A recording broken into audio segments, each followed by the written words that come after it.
Hello and welcome to Sleepy Whisper. Before we begin, I invite you to set the volume just right, not too loud, not too quiet. Just gentle enough to drift with my voice. Now, close your eyes, rest your body, and let the day fade away in silence. Together, we will slowly sink into sleep. Tonight, we start our first story in the series Boring History for Sleep. And our journey begins with a day in a Viking fishing village, told slowly, softly, without rush, so your mind can wander peacefully. If you enjoy these calm histories, please remember to like this video and subscribe to the channel so you can join me again tomorrow night for another quiet story. Now, let us begin. The morning in a Viking fishing village began not with the sudden clamor of bells or the bustling sounds of a market, but with the gentle rhythm of nature that dictated life for those who lived by the sea. Imagine a small cluster of wooden houses, simple in construction, their roofs made of turf or thatch, blending almost seamlessly into the landscape of green hills and gray skies. The sea stretched beyond, wide and cold, a constant presence that gave life and sometimes took it away. The air smelled faintly of salt, of wet earth, and of smoke drifting lazily from the hearths inside the homes. It was not a world of luxury nor of noise, but one of quiet persistence. The Vikings who lived here were not the raiders and warriors that stories often exaggerate. Most of them were ordinary men, women, and children, living as farmers and fishers, their survival tied directly to the sea and the cycles of the seasons. The men rose early, before the first rays of the pale northern sun touched the horizon, preparing their boats for the day ahead. These boats, carved from sturdy wood, were small compared to the great longships of legend, but they were designed with equal skill, light enough to row and strong enough to face the waves. Nets made from flax or hemp, carefully mended over long winter nights, lay coiled and ready. Wooden buckets, hooks, and knives were set in place. The silence of dawn was broken only by the sound of boots on wet earth and the occasional call of a gull circling overhead. Women, wrapped in woolen cloaks against the chill, tended to the fires and prepared simple meals. Bread, coarse and dark, baked from barley or rye, was shared with dried fish from the previous day. Children stirred sleepily, rubbing their eyes, their small tasks awaiting them, feeding animals, gathering water, or helping to repair baskets. Life in the village moved with an unhurried rhythm, each task a thread in the larger fabric of survival. There was little thought given to grandeur, for the people here knew that each day depended on balance. Balance with the land, balance with the sea, balance within the family and the village. As the men pushed their boats into the water, the sea greeted them with its usual indifference. The waves lapped against the wooden hulls, sometimes gentle, sometimes harsh, a reminder that nature cared little for human plans. The fishermen rowed steadily, their breaths visible in the cold air, their movements practiced and quiet. Conversation was minimal, words were saved for when they were needed, and the sea demanded respect and silence. They would cast their nets in familiar places, guided by memory and instinct, watching the movement of the waves and the flight of seabirds. Each catch was uncertain. Some days, the nets came back heavy with herring or cod, shining silver in the weak light, promising meals for the entire village. Other days, the nets came up nearly empty, and the people accepted this without complaint, for it was the way of life. On land, the village continued its quiet work. Women spun wool into thread, their hands moving with skill learned from childhood. They wove cloth that would become warm tunics or cloaks for the long winters. Others tended to small fields where hardy crops grew, barley, rye, and cabbages, plants that could withstand the harsh northern climate. Goats and sheep grazed on patches of grass, their presence offering milk, meat, and wool. The rhythm of life was not hurried but steady, like the beating of a drum, soft and reliable. The midday hours passed with the same slow consistency. The children's laughter was rare but not absent. Even in a world that demanded much labor, there was still room for play, for small games with stones, or for chasing one another across the damp grass. Stories were told too, stories of ancestors, of gods and heroes, though these were spoken softly, not as entertainment, but as threads binding the people together, reminders of who they were and what they believed. By the time the fishermen returned, the sky was already dimming again, for the northern days could be short and the seasons unpredictable. The boats, heavy or light, slid back onto the shore. greeted by women and children eager to see what the sea had given. The catch was carried back to the village, where it would be cleaned, salted, or dried for future use. The smell of fish mixed with the smoke of fires, a scent so common that it was hardly noticed. As night approached, the village gathered around its hearths, the glow of firelight flickering across wooden walls.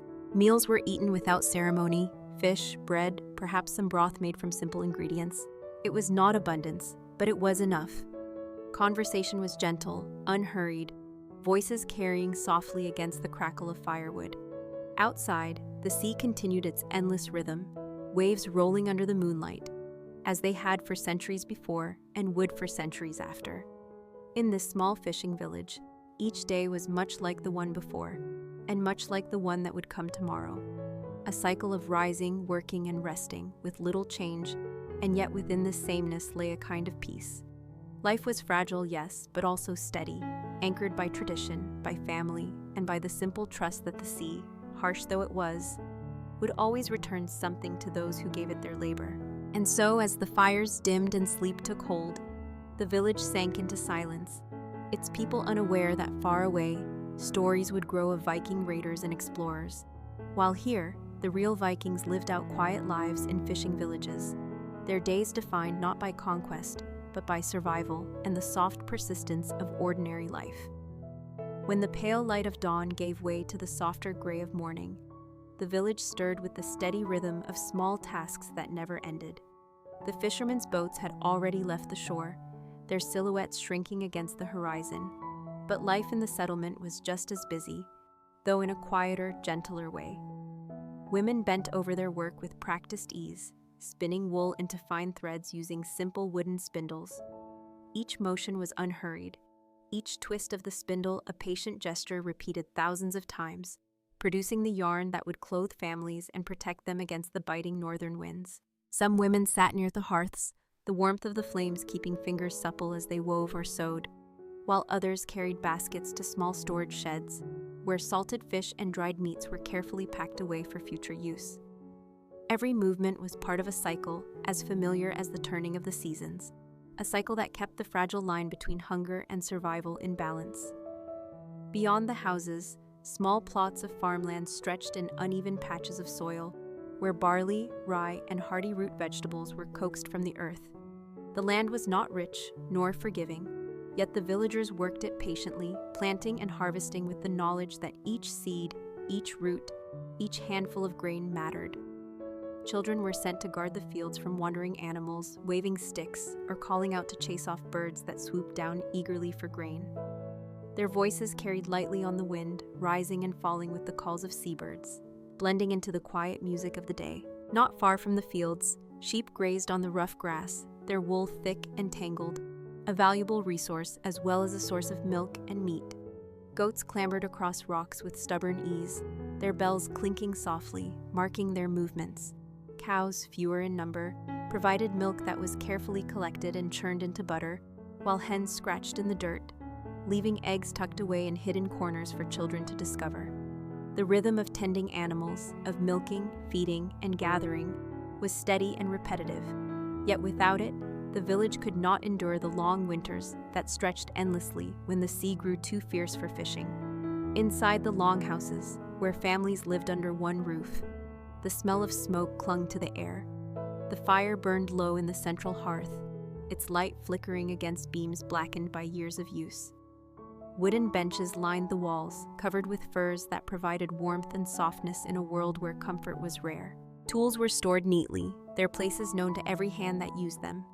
Carved wooden bowls, simple but sturdy, were stacked along shelves, waiting to be filled with meals of porridge, broth, or dried fish, rehydrated in boiling water.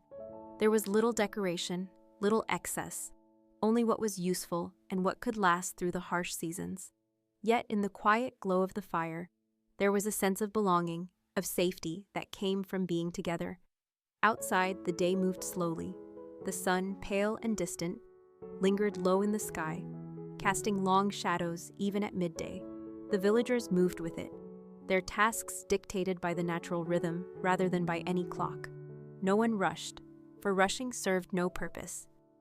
A basket of flax fibers might take hours to spin into yarn, but the work was steady and sure. A net torn by the sea might take days to mend, each knot tied carefully to ensure it held fast when next it was cast into the water. Wooden barrels were tightened, their staves bound by iron hoops, ready to hold salted fish that would keep the village fed when the sea was unyielding. Even children's play had a practical side, for their games with small wooden carvings or with stones mirrored the adult work they watched each day, preparing them for lives that would follow the same patterns as those before them. Stories drifted among the workers, spoken softly in the dialect of the North. Tales of gods and heroes were told not as entertainment, but as a framework for understanding life. Odin, watching with one eye, was a reminder of sacrifice and wisdom. Thor, with his hammer, stood for strength against the chaos of nature. Freya, goddess of fertility, was invoked for healthy crops and safe births. These stories lived alongside the daily work, offering meaning to the endless repetition, binding the community with a sense of belonging that reached beyond their small village. By afternoon, when the light had shifted and the air grew colder, the anticipation of the fishermen's return began to stir. Children looked toward the sea, shading their eyes against the low sun, searching for the faint outline of boats making their way back. Women prepared for the catch, bringing out wooden tubs and sharp knives, setting places to clean and salt the fish. The air seemed to hold its breath, for while the land provided, it was the sea that sustained. A poor catch meant tighter rations, careful planning, and hunger in the long months ahead. A generous catch meant relief, laughter, and perhaps even the chance to trade with neighboring villages. When finally the boats returned, their creaking hulls sliding against the shore, the people gathered without ceremony, their movements quick but quiet. Nets heavy with fish were hauled onto land, shining bodies wriggling before falling still. The sea's gift was met not with celebration but with practical action. Fish were gutted, salted, hung to dry on wooden racks where the wind would preserve them. Children carried buckets of smaller catches, spilling water as they hurried, while the older villagers worked steadily, their hands stained but practiced. The process was simple, but each step was essential, and nothing was wasted. By the time the sun dipped low, casting a golden gray light across the village, the day's work was nearly done. The fires burned higher now, smoke rising against the evening sky. Meals were prepared with what was fresh and what was stored. Fish grilled on open flames, bread baked in clay ovens, simple stews simmering in iron pots. Families gathered inside their homes, sitting close to the hearth, the warmth of the fire softening the chill of the northern evening. Conversation was muted, the tones gentle, almost like a lullaby against the crackling wood. Outside, the sea continued its eternal song, waves rolling against the shore with patient persistence. And as the stars began to prick the sky, one by one, the village settled into quiet once more, its people knowing that tomorrow would come with the same tasks, the same rhythm, the same gentle persistence that carried their lives forward. Day by day, year by year, under the watchful eye of the sea. As the evening deepened and the northern sky shifted into shades of muted blue and gray, the Viking fishing village began to settle into its nightly rhythm, a rhythm just as steady as the rising and setting of the sun. The boats that had returned earlier in the afternoon were now resting on the shore, their wooden frames glistening faintly with seawater, while the villagers completed the final tasks of the day. Fish racks lined the open spaces near the shore, where rows of cod and herring were hung carefully to dry in the salty breeze, their silvery scales catching what little light remained. The scent of smoke, fish, and damp earth lingered in the air, weaving itself into the fabric of everyday life, so familiar that no one noticed it anymore. Inside the longhouses, fires burned steadily in the central hearths, their glow illuminating the rough-hewn beams and wooden walls blackened by years of smoke. Families gathered together, not in hurried chatter, but in quiet company. Meals were eaten without extravagance, with bread baked from barley, bowls of thin porridge, and, for those fortunate that day, fresh fish grilled over the flames. Children sat close to their parents, their eyes heavy with sleep, listening to stories spoken in soft voices that blended with the crackle of burning logs. These stories were not tales of distant lands or great raids, though such events surely reached their ears from time to time, but rather the stories that bound their daily lives to something larger. They were reminders of ancestors who endured, of gods who demanded respect and offered protection, of heroes who walked the line between mortal and divine. The words rolled gently across the room, part teaching, part comfort, a thread connecting past and present, ensuring that even in the quiet simplicity of a fishing village, life carried meaning. Beyond the walls, the sea remained constant, its waves rising and falling against the shore, a lullaby as old as time. The gulls had grown silent, the wind softer now, carrying with it the damp chill of the evening. Shadows lengthened and stretched, covering the village in a blanket of stillness. Tasks slowed, voices lowered, and one by one, families prepared for rest. Wooden shutters were closed against the night, furs were laid out across benches for warmth, and the last of the embers were stoked so the fire would last until morning. Sleep was not simply rest, but a necessity, for dawn would come again, and with it another day of fishing, farming, and tending. Yet within this cycle, there was no complaint, only acceptance, for this was the life they knew, the life they had inherited, and the life they would pass on. The village itself seemed to breathe in rhythm with the sea, inhaling with the waves that rolled in, exhaling with the waves that returned to the deep. From time to time, a dog barked softly in the distance, guarding the homes from unseen threats, though true danger was rare. The greater threat was not an enemy, but the unpredictability of nature, a storm that could keep the boats ashore, a poor harvest, or illness that no herb could cure.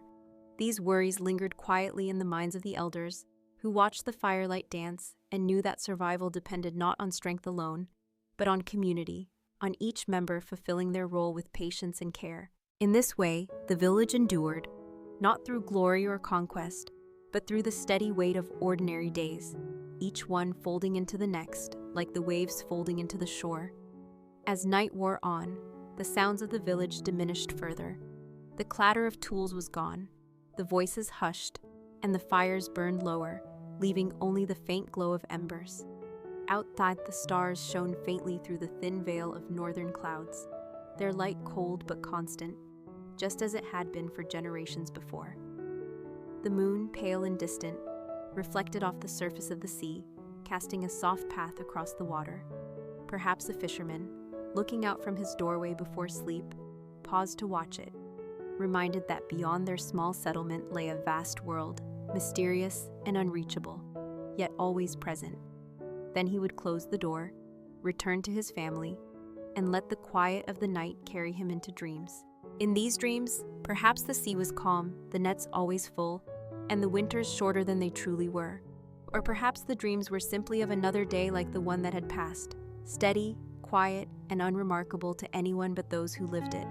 And so, under the watchful eyes of the sky and the endless whisper of the sea, the Viking fishing village rested, its people surrendering to sleep, their breaths rising and falling in harmony with the ancient rhythm of their world, ready to wake again to the same quiet persistence when the dawn returned. When the first light of another morning touched the quiet village, the rhythm of daily life began again, steady and unhurried, echoing the same patterns that had guided generations before. The air was cool, filled with the faint scent of the sea and the smoke of fires that had burned low through the night. Outside the longhouses, villagers stirred from their rest, their movements slow but purposeful, as they returned to tasks that were as familiar as breathing. Fishermen prepared once more for the sea, checking their boats with careful eyes, running their hands along the wooden frames to feel for cracks or damage, tightening ropes, and making sure the nets were strong. Each detail mattered, for on the water, even a small weakness could mean disaster. The men spoke little, their focus turned inward, guided by habit and necessity, while the women prepared simple meals of bread and broth to give them strength before they departed.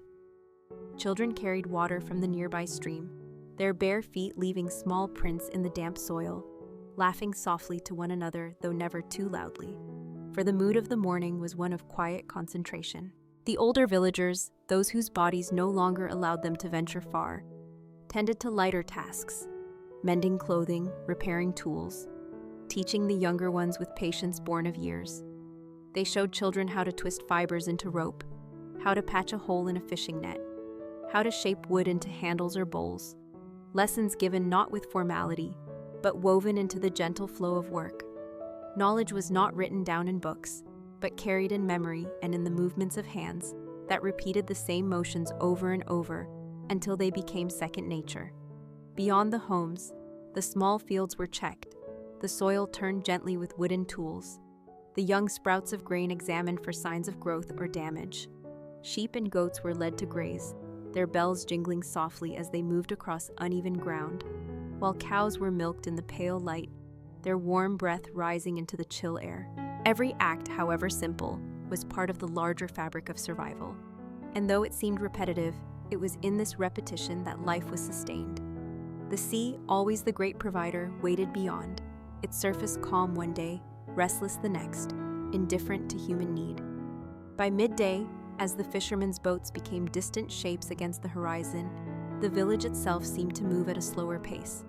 Women sat together weaving, their voices low, exchanging quiet words as their hands worked steadily, while the younger children played nearby with small wooden carvings or smooth stones, their games echoing the work of adults they observed each day. A child might pretend to row a boat with a stick or to mend a broken basket, mimicking the world they would one day inherit.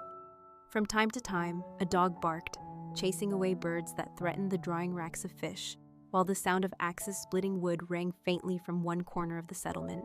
The air carried the mingled scents of tar used to seal the boats, wool freshly shorn from sheep, and the earthy smell of damp soil. As the hours passed, the sense of waiting grew, for the success of the day depended on the sea's generosity. When the fishermen returned, their faces weathered by wind and spray, the villagers gathered once again to receive the catch. Some days the nets were full, heavy with cod or herring that glistened in the fading light, promising security for the weeks ahead. Other days the sea gave little, and the people accepted it without anger, for they understood that life could not be forced. The fish were cleaned, salted, smoked, or dried, each method a way of stretching today's gift into tomorrow's sustenance. Children carried buckets back and forth, splashing water as they hurried, while women worked with quiet determination, their knives flashing in the dimming sun.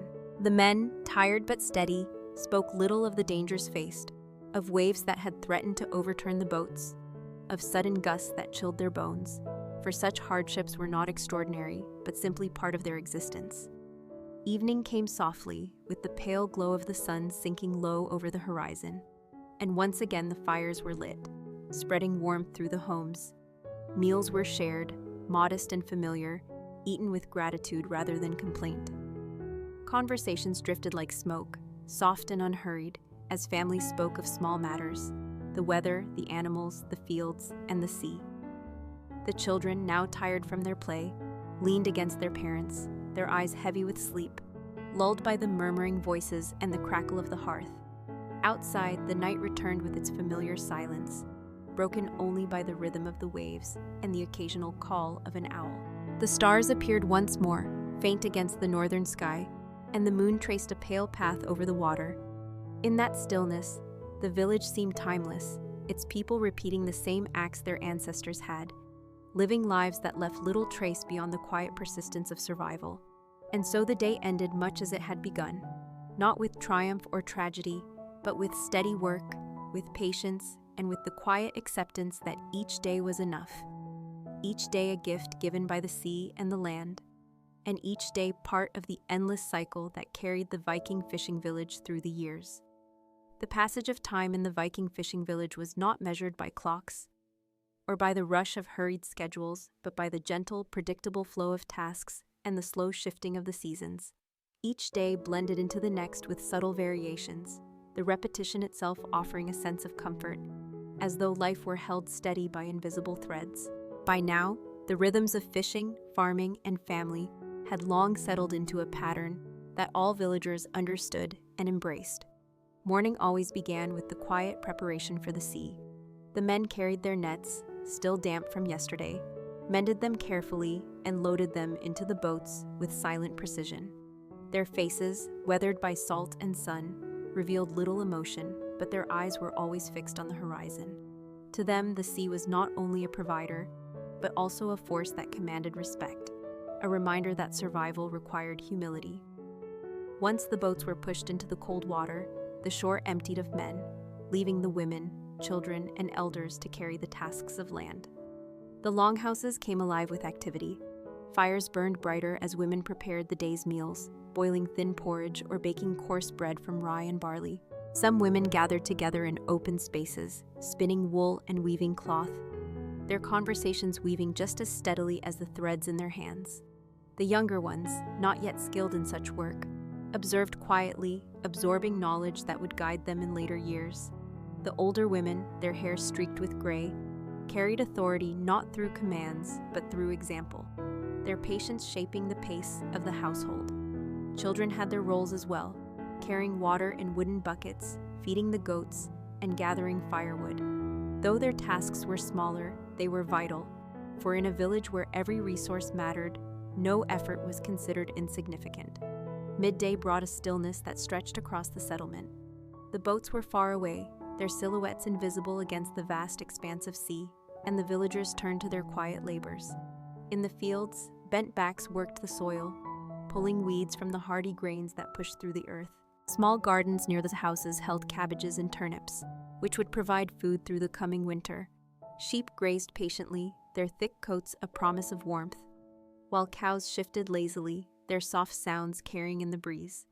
Dogs moved along the edges of the settlement, alert and watchful, though there was little true threat.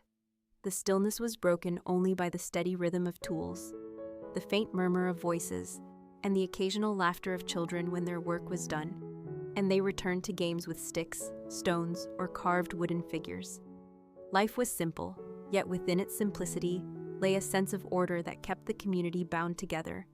By late afternoon, all eyes turned once again to the sea. The horizon was watched with silent expectation, for the return of the boats meant food for the evening and security for the days ahead. The appearance of sails or the faint outline of rowing men always brought a wave of relief. When the boats reached the shore, the villagers gathered without fanfare, each person ready to take part in the work. Nets heavy with fish were pulled onto land, and the catch was divided quickly.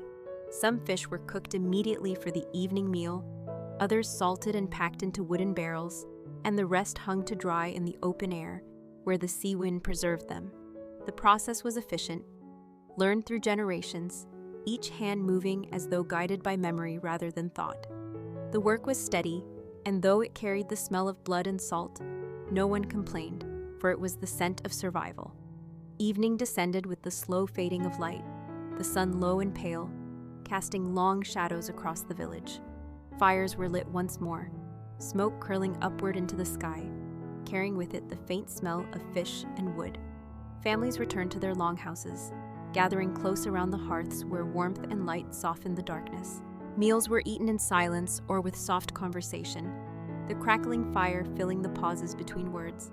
Children leaned against their mothers, drifting toward sleep, as their fathers spoke quietly about the sea, or as elders retold familiar stories of gods, ancestors, and spirits that shaped the world.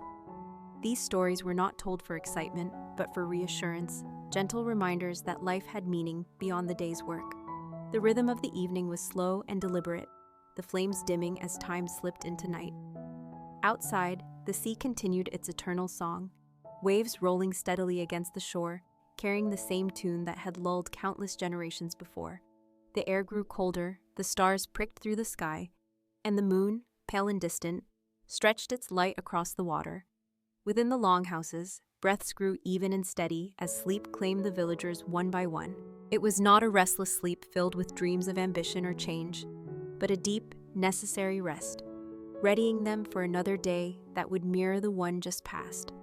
And so the fishing village endured, its people moving within a cycle as ancient as the sea itself, finding in repetition not boredom but stability, a quiet strength that sustained them through each passing season. The days in the Viking fishing village were bound not only to the rhythm of the sea, but also to the slow turning of the seasons, for each season brought its own work, its own worries, and its own quiet joys.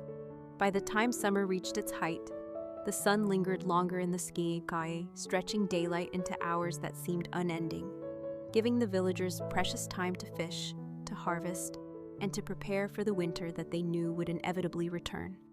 On such long summer days, the mornings began earlier, with the light spilling across the horizon before many had even risen. The fishermen welcomed this extended daylight, for it gave them more time at sea, though the work was no less demanding. Boats were pushed into the calm waters, their bows slicing through the waves as oars dipped rhythmically, pulling them further from shore.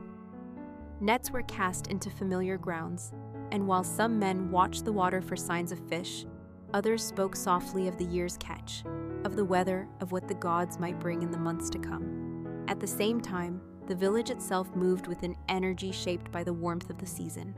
Women carried baskets to fields where crops had begun to swell in the soil, pulling weeds carefully, watering plants when needed, and whispering quiet hopes that the harvest would be plentiful. Sheep were sheared, their wool gathered and washed. The long strands spun into yarn that would be woven into cloth to keep families warm during the colder months. Goats, restless and nimble, were tethered near patches of grass, while cows grazed lazily, their milk filling buckets that were carried back to the longhouses where butter was churned and stored. Children, freed from the heaviness of winter, played more openly in the summer air, though their games often reflected the tasks they watched. A boy might build a small wooden boat and push it into the shallows, imagining himself rowing beside his father, while a girl might wrap scraps of cloth around a carved figure, pretending it was a child to care for, mimicking the nurturing she saw in her mother. Even play was preparation, a rehearsal for the roles they would one day take on without question. By midday, the heat of the sun, though gentle by southern standards, warmed the village enough to make the sea breeze welcome. Smoke rose from fires where meals were prepared, simple dishes of fish stewed with herbs or grains boiled into porridge. The villagers ate without haste, seated on benches or logs, the food shared without thought of excess. Meals were not feasts, but sustenance. And yet within the act of sharing, there was a sense of community, a quiet reassurance that no one faced the world alone. Afterward, the rhythm of work resumed, steady and deliberate, each person returning to the task at hand. The hours passed slowly, measured by the shifting of light and the calls of seabirds circling overhead. When at last the fishermen returned, their boats heavy with the sea's gifts, the village again turned to the work of preserving. Fish were cleaned, salted, and laid out to dry on racks. The glistening bodies lined neatly in rows, reflecting the sunlight. The smell was strong, filling the air, but it was the smell of security, the scent of meals yet to come. Children carried buckets, their small arms straining under the weight, while women bent over tubs of brine, their hands moving with quiet efficiency. The men, tired from hours on the water, spoke little, yet their presence carried a sense of calm assurance that the village would endure another day. Evening arrived with a slow fading of light, the sun dipping toward the horizon, leaving behind a sky streaked with pale gold and gray. Fires were lit once more, their smoke curling upward, carrying with it the soft rhythm of life that marked the village. Inside the longhouses, families gathered again, the glow of the hearth warming tired bodies. Meals were eaten, stories were told, and silence returned as sleep crept over the children first, then the adults. Outside, the sea continued its endless motion, its waves rolling toward the shore in a song that had never ceased. The summer night was calm, the air gentle, the stars scattered like small fires across the darkening sky. In that stillness, the village seemed almost timeless, caught between past and future, suspended in the steady present of work, rest, and survival. There was no rush, no ambition to change what was, only the quiet understanding that each day lived in balance with the sea and the land was enough. And so the cycle continued, another day closing, another night of rest preparing them for the endless repetition that was both their burden and their peace. As the summer days lingered and the sun stretched long across the northern sky, the Viking fishing village found itself living in a season of both abundance and preparation, for every task carried the weight of the coming winter, and every action was shaped by the knowledge that the months of darkness and hunger would eventually arrive. In the long light of summer, the fishermen rose early, their bodies moving with the discipline of men who had repeated the same actions countless times before. They checked the seams of their boats, adjusted the ropes that tied their oars, and ran their hands along the wooden hulls to feel for wear, for any weakness could mean loss at sea. Nets were inspected, knots tightened, holes repaired, the fine details of survival mastered not through invention, but through patience. When the boats were ready, they were pushed into the water, the sound of wood scraping against pebbles blending with the cries of gulls overhead. The men rowed in silence, their arms pulling with slow and steady strength, each stroke carrying them farther from shore until the village grew small against the land. Out on the water, time seemed to move differently, marked only by the pull of the nets and the turning of the tide. Some days the sea was calm, a mirror reflecting the sky, and the work was easier, though still demanding.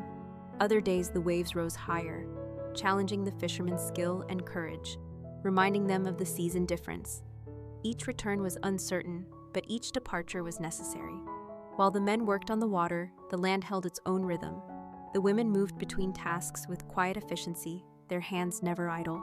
Wool was spun, cloth was woven, food was prepared, children were guided in their duties, and herbs were gathered from the surrounding fields and forests, for the knowledge of healing lay not in distant places, but in the plants that grew nearby.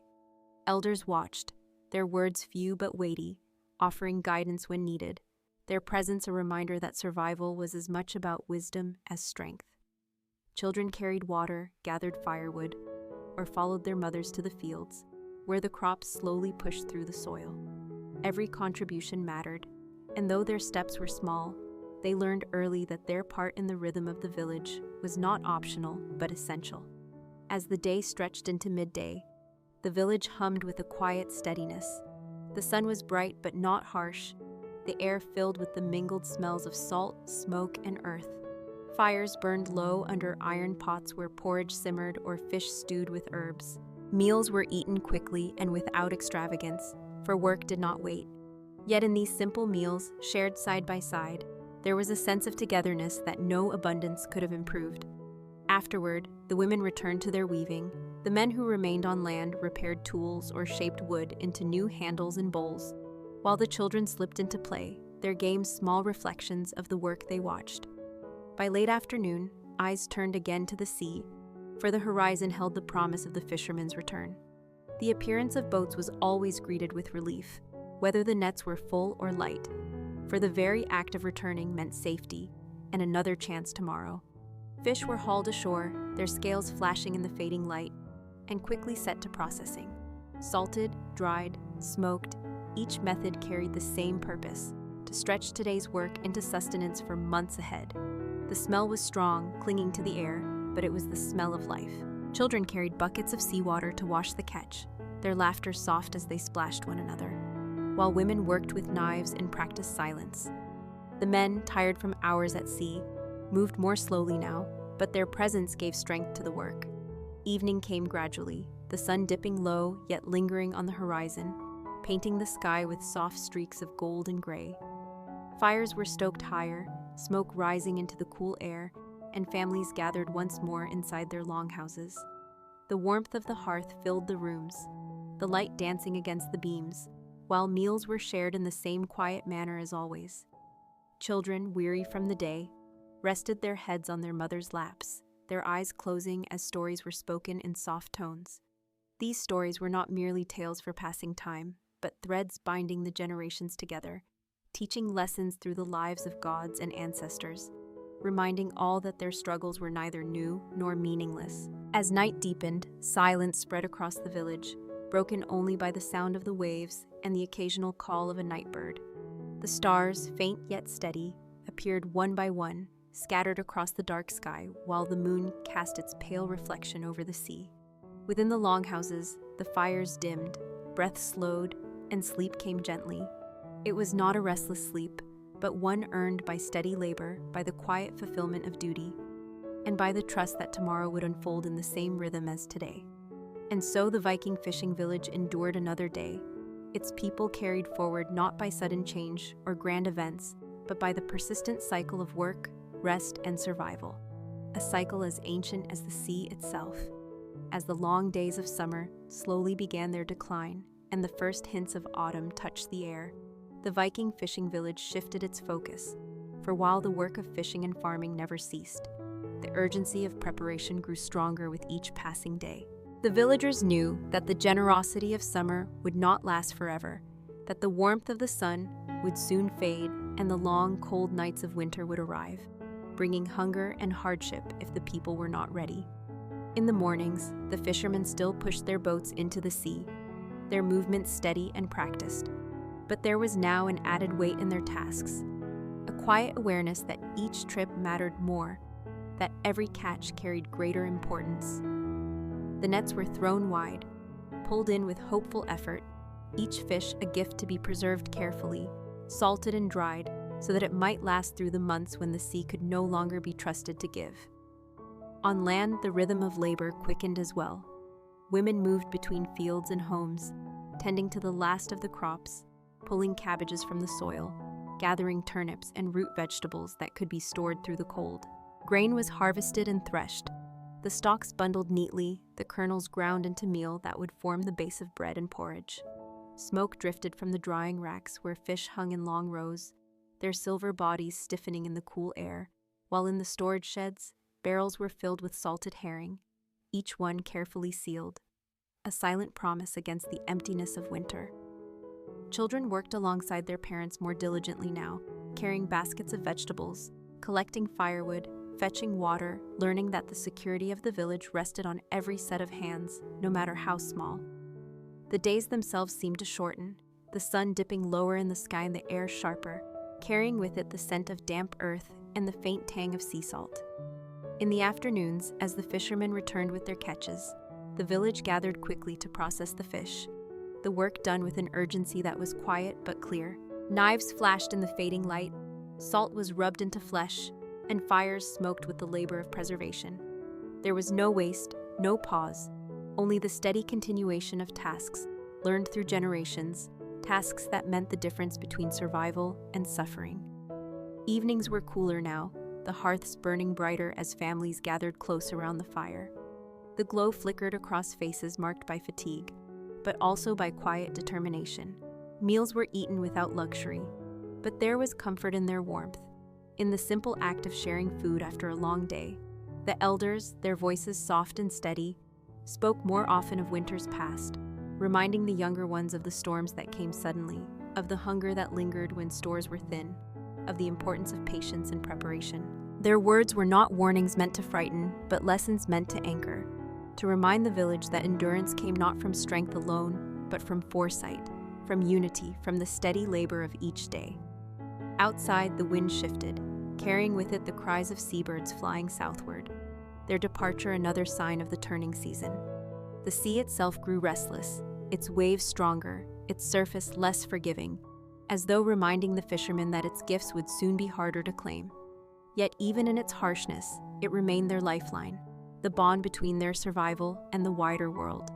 As night fell, the stars shone more sharply in the cold air, their light clear and distant, while the moon hung low over the water, reflecting a pale path across the waves.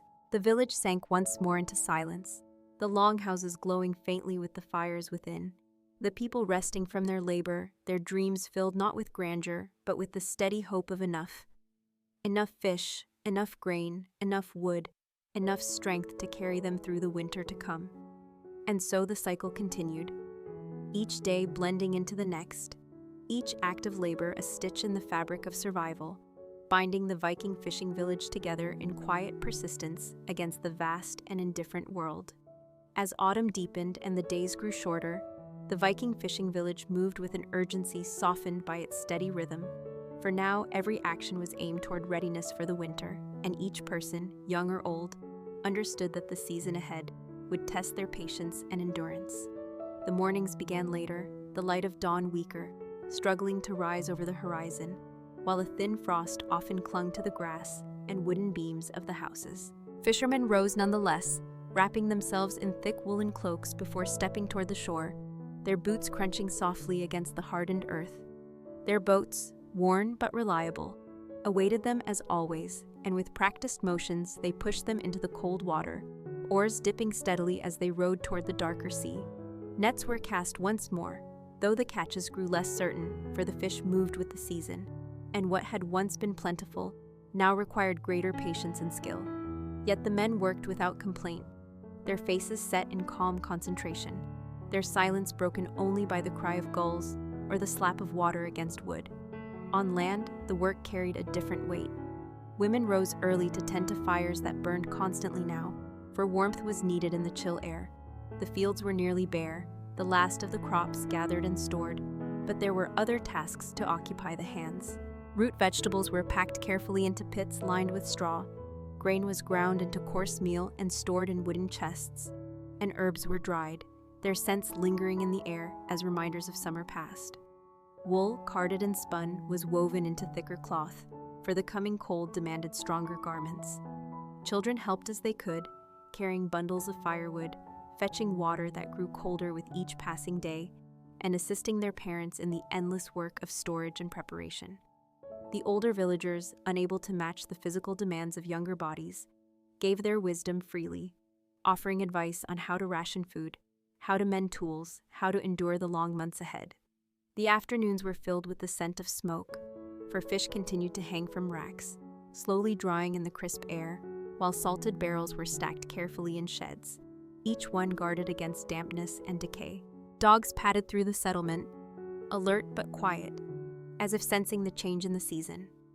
The sea grew harsher now, the waves more restless, and storms sometimes swept in without warning, forcing the fishermen to remain ashore, their boats tied firmly, their eyes watching the horizon with a mixture of respect and unease. On such days, the village turned fully to land-based tasks. Nets were mended, tools sharpened, wooden bowls carved, and stories told by the fires to pass the hours. These stories, carried from generation to generation, reminded the people of their ancestors' struggles and of the gods who watched over them. Not in grandeur, but in the quiet hope that perseverance would be rewarded. Evenings fell swiftly, the sun dipping below the horizon before the work felt complete, the sky painted in muted grays and blues before surrendering to darkness. Fires were stoked higher, the crackle of flames filling the longhouses, their warmth pushing back against the encroaching cold. Families gathered close, sharing meals of dried fish boiled into stews, bread made from coarse meal, and milk warmed gently in clay pots. The food was plain but filling, and in the flickering glow of the hearth it carried a comfort beyond taste. Children drifted into sleep, as the voices of elders continued, weaving lessons into tales, blending memory with myth, ensuring that even in the face of hardship, the village held fast to meaning. Outside, the wind grew sharper, rattling wooden shutters and whistling across the drying racks. But the sea continued its endless rhythm, steady and unyielding, its waves carrying the same song it always had. The stars shone brightly on clear nights, their cold light scattered across the sky, while the moon cast its pale reflection across the restless waters. Within the safety of the longhouses, breaths grew slow and steady as the people surrendered to rest, knowing that tomorrow would bring the same demands, the same cycle of work and watchfulness, the same quiet persistence. And so the Viking fishing village moved forward into the deepening autumn, its people bound not by wealth or conquest, but by the shared labor of survival, each day a step closer to the winter that waited, each night a reminder of the strength found in unity and in the acceptance of life's simple, enduring rhythm. Winter finally came, as it always did in the Viking fishing village, slow at first, with frost on the ground and the breath of the people rising white in the morning air, then harder, with snow falling thick across the roofs of turf and thatch, settling against the walls of the longhouses, and covering the boats pulled far up the shore. The sea grew fierce, its waves crashing loudly in the dark, and fewer fishermen dared to push their boats into its icy waters, for the storms were sudden and merciless, and the risk of being lost was too great. Those who did venture out stayed close to the coast, catching only what they could, relying more now on the stores that had been prepared through summer and autumn. Inside the village, life moved inward. Fires burned constantly in the hearths, their smoke seeping through small holes in the roofs, their warmth wrapping families in a cocoon of survival. The longhouses, dark and close, became the center of all existence, their wooden beams sheltering men, women, children, and animals alike. Goats and sheep were sometimes brought inside for protection against the cold, their sounds blending with the crackle of flames and the murmur of human voices. Food was rationed carefully, dried fish rehydrated in stews, root vegetables pulled from their pits, bread made from coarse meal, and the occasional treat of butter or cheese when milk could be spared. Meals were shared without complaint, each bite a reminder of foresight, of the work done in warmer days, of the patience that bound the community together. Days passed slowly in winter, the sun rising weak and brief, the sky often gray, the air sharp and heavy, Work was quieter now, but no less important. Nets were mended in the glow of the fire. Wool spun steadily into thread, tools repaired, clothing patched, and wooden carvings shaped for use or trade when spring returned.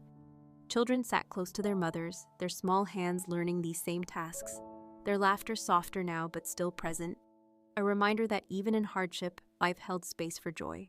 Elders told more stories in these months, their voices carrying over the crackle of the hearth, recounting not only the myths of gods and heroes, but also the memories of winters survived, teaching lessons of endurance and humility. These stories, repeated year after year, gave meaning to the sameness, anchoring the people in a sense of belonging, reminding them that their struggles were not theirs alone, but shared across generations. Outside, the world lay still, the snow muffling sound, the stars sharp and cold in the clear night sky. Wolves sometimes howled in the distance, their cries echoing across the frozen landscape, but the village remained safe in its unity, its fires glowing, its people resting together. Sleep came early and lingered long, dreams drifting like smoke, carrying thoughts of warmer days to come. Time seemed to pause, each day folding into the next with little change, yet beneath the surface the cycle continued, as it always had and always would. When at last the days grew longer again, when the ice cracked and melted, and the first green shoots pushed through the soil, the village stirred with new life. Boats were repaired, fields turned, animals led back to pasture, and the rhythm of fishing and farming resumed with renewed energy. The cycle had not broken, it had only paused, teaching patience once more. And so the Viking fishing village endured, year after year, not through conquest or wealth, but through the steady persistence of ordinary lives lived in harmony with the sea, the land, and each other. To the world beyond, these people might be remembered as raiders and warriors, as men who sailed to distant shores, but here, in the quiet rhythm of the village, they were simply families, working, eating, sleeping, and waking, bound to the eternal cycle of survival. And as night once again fell upon the longhouses, the fires dimmed, the voices softened, and the people closed their eyes, surrendering to rest, cradled by the same sea that had carried their ancestors before them, the same sea that would carry their children after them, its waves whispering the timeless lullaby of life itself. And so our story has come to an end. Before we move on, if you are enjoying these quiet histories, please give this video a like and subscribe to the channel. Your support helps keep these calm journeys alive. Now, let us drift into the next tale in our series of boring history for sleep. Tonight, we open the pages of the Spice Merchant's travel journal, a slow and gentle journey across distant lands, filled with scents, markets, and the quiet footsteps of trade that shaped the world long ago. The story begins not with noise or sudden movement, but with the soft rustle of parchment and the faint smell of ink. For what survives of the spice merchant's life is not a tale told aloud, but a journal carefully written by hands that once traveled far across seas and deserts in pursuit of goods that carried both fragrance and fortune. Imagine the early morning in a modest port town where the merchant prepared for another journey, the light just beginning to rise over the horizon, touching the wooden docks with a pale golden glow. Ships bobbed gently in the harbor, their sails furled, their hulls heavy with cargo, while the cries of gulls circled above, blending with the sound of water slapping against stone. The merchant, dressed in simple woolen garments but with a cloak of finer fabric marking his trade, moved quietly among the preparations. His journal records the moment with little flourish, describing not excitement but the steadiness of routine. Bales of goods checked carefully, jars of preserved fruits sealed with wax, bags of grain measured and loaded, and most importantly, the small wooden chests that contained pepper, cinnamon, and cloves, their scents already strong even before they reached distant markets.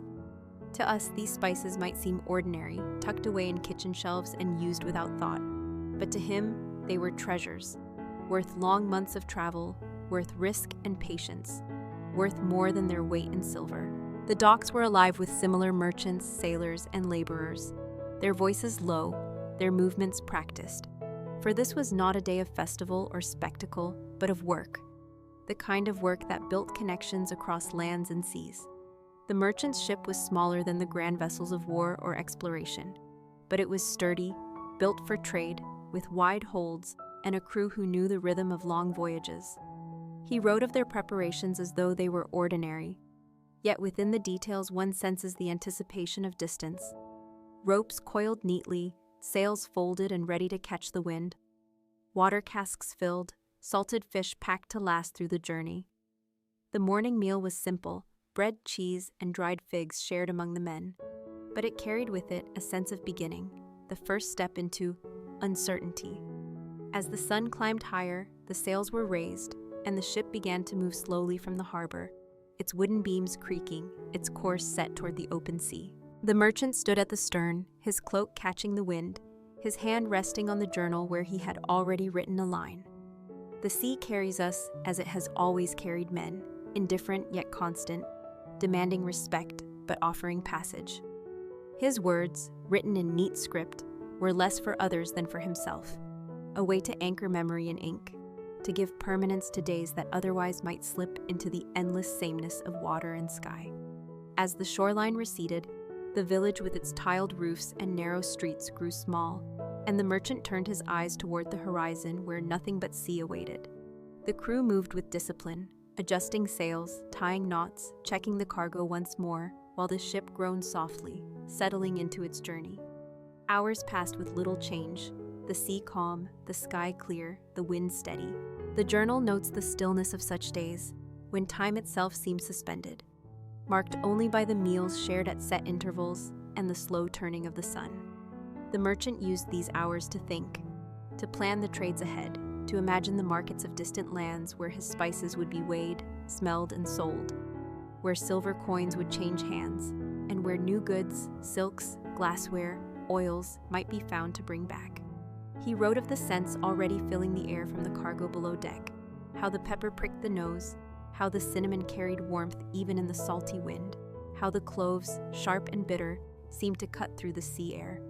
To him, these were not luxuries but lifelines, goods that tied distant cultures together, that built relationships across thousands of miles. As the first day of travel stretched into evening, the journal grows quieter, its lines slower, the ink fainter, as though fatigue weighed on the writer's hand. The sun slipped low, casting a golden path across the waves, the ship rocking gently in the water, the crew gathering for their evening meal. They ate in silence, save for a few words exchanged, their eyes turning often toward the horizon where night was coming. The merchant closed his journal with care, storing it in a small chest by his side, and wrapped his cloak tighter against the growing chill. The stars began to prick the sky one by one, the wind softened, and the only sounds left were the steady creak of wood, the quiet slap of waves, and the breathing of men settling into sleep. In this way, the journey began, not with drama or spectacle, but with patience, with steadiness, with the calm acceptance that long roads and long seas are traveled not in leaps, but in steps, not in bursts of glory, but in the quiet endurance of one day following another. The second entry in the spice merchant's journal describes the days that followed, as the ship moved steadily across the open sea, its sails catching the wind, its wooden beams creaking in rhythm with the waves. Time at sea was measured not by the turning of clocks, but by the rising and setting of the sun, the passing of meals, and the endless work required to keep a vessel moving. The merchant writes of the sameness of such days, how the horizon stretched in every direction without change, a circle of water and sky that seemed to trap the ship in a world without end. Yet within this sameness there was comfort, for the crew knew the rhythm well, and their tasks became a kind of steady music. Ropes pulled and tied, sails adjusted, buckets lowered to gather seawater to scrub the decks, tools checked and repaired. Each man moved with practiced ease, his actions shaped by countless voyages before. And though words were few, there was a quiet camaraderie born of shared labor. The merchant, less occupied with the work of the ship, spent much of his time writing, his journal filling with observations that might seem ordinary but carried with them the weight of a life spent between lands. He wrote of the wind, how its tone changed with the weather, soft one moment, sharp the next. He wrote of the smell of salt, of tar, of fish, of the faint perfume of spices that seeped from the cargo hold, mingling strangely with the sea air. He wrote of the sky, how it shifted in color from pale gray to deep blue, how clouds formed and dissolved, how the stars at night spread themselves like a map across the heavens. To him, each detail mattered, not because it was remarkable, but because it was real, a record of the days that would otherwise vanish into memory. Meals on board were plain, the same each day: salted fish, coarse bread, dried fruits when they lasted, and water drawn from the casks. The merchant describes how the men ate quickly, their hunger practical rather than indulgent, and how silence often filled the air, broken only by the sound of chewing or the scrape of bowls. Afterwards, some rested, others returned to their tasks, and the ship moved on. At night, the atmosphere shifted. The sea grew darker, the air colder, and the men gathered more closely, their conversations hushed, their laughter rare. The merchant wrote of the stars, how they seemed brighter on the open sea than anywhere on land, their light steady, their presence comforting, as though they guided the ship silently across the water. He noted how some sailors spoke of them as signs, how they believed the gods had placed them as markers to ensure safe passage. And though the merchant himself was a practical man, he admitted that there was something soothing in the thought. Days blurred together in this way, the journal reflecting the slow passage of time, the lack of sudden events, the endurance required to move from one shore to another. Yet within the monotony lay the promise of change, for ahead lay markets filled with noise, with color, with scent, with trade that gave purpose to the long silence of the sea. The merchant thought often of those places, of the cities where spices were weighed carefully in scales, where coins clinked into eager hands, where silks shone in stalls and oils glistened in jars, where words from different tongues mingled into a hum of commerce. He imagined the look of buyers when they smelled the sharpness of pepper, the sweetness of cinnamon, the biting strength of cloves. To them, these spices were not merely flavor, but wealth, power, a way to mark themselves as refined and prosperous. And so, though the days at sea were long and uneventful, the merchant endured them with patience, his mind carried forward by the vision of what awaited. One evening, as the sun dipped low and the sky turned a deep red, he wrote of his feelings in a line that has survived. The sea is endless, yet it carries us always to a shore. The waves are restless, yet within them lies the promise of arrival. These words, simple but steady, capture the essence of the merchant's life, a balance between endurance and anticipation, between the quiet persistence of the present and the distant hope of what was to come.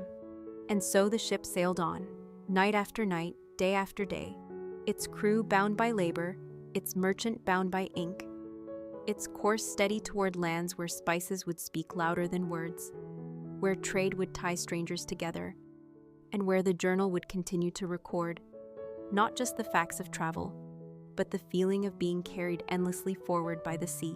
The third entry in the Spice Merchant's journal brings us further into the voyage, when the days at sea had stretched long enough that the men began to lose sense of where they were, for the horizon remained the same in every direction, and time itself seemed to fold into a pattern of sun and moon, of work and rest, of waves that never ceased. The merchant describes the weariness that crept not from hardship, but from monotony, the endless repetition of tasks that blurred one day into the next. The sails needed constant attention, ropes had to be checked, barrels shifted to keep balance in the hold, and yet these were the same motions repeated again and again, until the body acted without thought. He writes of the silence that filled the ship, not the silence of peace, but the silence of endurance, broken only by the sound of waves slapping against wood, the creak of beams shifting, the wind rushing through canvas. For the crew, it was a life of necessity, their thoughts focused on survival. But for the merchant, it was also a life of observation, and so his journal captures the small details that others might have ignored. He notes how the air changed with distance, carrying scents that hinted at unseen lands. Sometimes the faint fragrance of vegetation when islands were near, sometimes the sharper tang of salt when storms approached. He describes the color of the sea, how it shifted from pale green to deep blue, how sunlight touched it with gold at dawn, and how moonlight made it silver at night. He even wrote of the way birds appeared and disappeared, their presence a sign of land nearby, their absence a reminder of the vast emptiness around them. These small details gave meaning to the days, anchoring his mind against the drift of time. Meals continued to be plain, the same salted fish and bread, the same dried fruit when supplies allowed, but the merchant observed how the men accepted it without complaint, how necessity taught patience and gratitude for even the simplest sustenance. Water grew stale in the casks as weeks passed, yet it was precious. guarded carefully, measured so that none would go without. Sleep was taken in shifts, some resting while others kept watch, their bodies stretched on rough planks, their dreams shallow, always half aware of the movement of the ship. At night, the stars guided them, constellations marked and remembered, their patterns repeated from voyages past, the sky itself a map that sailors carried in their memory. The merchant, though not skilled in navigation, marveled at this knowledge, at how men could find their way across endless water guided only by light and instinct, their lives entrusted to the heavens. The journal reflects his awe, his words soft with respect, noting how even in the most ordinary routines there was a kind of quiet dignity, a persistence that made survival possible. He admits that he sometimes longed for the noise of markets, the scent of spices heavy in the air, the clamor of trade and bargaining, but he also writes of the strange peace found in the sea's endless sameness, a peace that lulled him into reflection. He thought of the lands behind him, of the streets where he had first bought the spices now stored below deck, and he thought of the lands ahead, where these same spices would be laid out in stalls and sold for coins that would begin the cycle again. He considered how small he was against the sea, how fragile the ship seemed in its vastness, and yet how determined men were to cross it, carrying goods from one shore to another, weaving a thread of connection that tied distant places together. Toward the end of this entry, he writes of a single moment when the ship sailed into a sudden calm, the wind dropping, the water flat as glass, the air heavy with stillness. The crew grew uneasy, for motion was their life, and stillness meant delay, but the merchant took it as a gift, a pause in the relentless rhythm. He sat on the deck, his journal open on his lap, and wrote of the silence, of how the world seemed suspended, of how even the sea held its breath. He described the way the sun sank slowly, its light spreading like fire across the water, the way the first stars appeared in the fading sky, the way the night settled gently, wrapping the ship in stillness. It is in such moments, he wrote, that one remembers the sea is not only a path, but also a place, not only a passage, but a world of its own, patient, endless, and eternal. Back. And with that thought, he closed his journal for the night, the ink drying slowly on the page, the ship drifting in calm waters, the men sleeping uneasily, and the merchant himself surrendering to dreams that carried him forward and into the next day of the journey. The fourth entry in the Spice Merchant's journal begins with the first sight of land after many long days at sea, a line on the horizon so faint at first that some thought it a trick of light. But as the hours passed, it grew clearer, the green of hills rising slowly from the water, the shapes of trees standing firm against the wind, and the faint outline of smoke drifting upward from villages hidden along the shore. The merchant writes of the relief that spread among the crew, though their expressions remained reserved, for sailors were not given to celebration until their feet touched solid ground. Still, their movements quickened, their voices lifted slightly, and the merchant himself felt a weight ease from his shoulders, the knowledge that the endless sea had given way at last to a new beginning. As the ship drew closer, the smells changed first. The salty sharpness of the open ocean softened by the fragrance of earth, of vegetation, of distant fires where meals were being prepared. Birds appeared overhead, circling in noisy flocks, their calls filling the air in a way the merchant had almost forgotten. And the waves themselves seemed to calm as the ship approached the shelter of the coast. He describes in detail the approach to harbor, the sight of other vessels already moored, their hulls painted with colors from far-off lands, their sails marked with symbols of merchants and rulers unknown. The docks were busy with life, workers carrying crates, animals pulling carts, traders shouting prices, children weaving through the crowds. The merchant watched in silence, his journal open in his hands, noting the colors of fabrics hanging from stalls, the gleam of pottery stacked in neat rows, the shimmer of oil jars catching the sunlight, and above all, the scents, the spices that mingled in the air, thick and intoxicating, pepper biting, cinnamon warm, cloves sharp, mixed with the earthiness of grains, the sweetness of dried fruits, the smoke of roasting meats. He writes that the air itself felt heavy with trade, each breath filled with the promise of exchange, of value moving from one hand to another. The unloading of the ship was done quickly, for the crew knew that speed meant profit. Barrels were rolled onto the docks, chests lifted carefully, jars carried with caution, each item checked and counted. The merchant remained close, his eyes following every movement, his hands ready to correct or record, his mind already calculating how best to sell, how best to trade, how best to return with more than he had left behind. He writes that the markets were alive with a hum that never ceased, the noise not harsh but steady, the sound of business itself, a rhythm as constant as the sea, but in a different tone. Buyers pressed close, weighing the spices in their hands, lifting them to their noses, nodding or frowning, bargaining in words quick and precise. Coins clinked, hands gestured, agreements were sealed with a nod or a clasp, and the merchant recorded each detail with care. To him, spices were more than goods. They were bridges between worlds. Their value measured not only in silver, but in the connections they forged, the paths they opened, the trust they built between strangers. He describes the way the man's eyes lit when he first inhaled the scent of pepper, the way a woman smiled faintly as she tasted cinnamon on her tongue, the way a trader ran his fingers across cloves as though holding something rare and powerful. To the merchant, these reactions mattered as much as the coins exchanged, for they reminded him that his work carried more than profit. It carried the movement of culture, of desire, of the simple human longing for flavor and comfort. Evening in the city was different from the silence of the sea. The journal writes of lanterns lit along narrow streets, of voices echoing in the dark, of the smells of food rising from homes and taverns, of the sense that life here never paused but flowed in continuous motion. The merchant, weary from the day, sat in a quiet corner with his journal, recording all he had seen, the ink smudging slightly as his hand trembled with fatigue.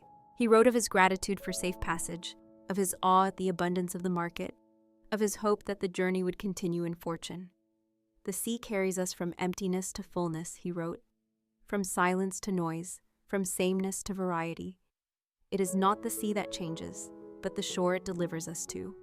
With those words, he closed his book for the night, the sounds of the harbor drifting through the air, the flicker of firelight casting shadows across the walls, and the scent of spices still heavy around him, carrying him toward sleep with the promise of tomorrow's trade. The fifth entry in the spice merchant's journal unfolds in the heart of the trading city where his ship had come to rest, and here the tone shifts from the silence of the sea to the bustle of the marketplace, for every street seemed to breathe with the rhythm of exchange. The merchant describes how he woke early, the faint light of dawn filtering through the shutters of the modest room he had rented above a tavern, the air already heavy with the scent of burning wood and spices. He rose, wrapped his cloak around his shoulders, and stepped out into streets alive with movement, where merchants from distant lands set out their wares on cloths spread across the ground or in wooden stalls built hastily, but with skill.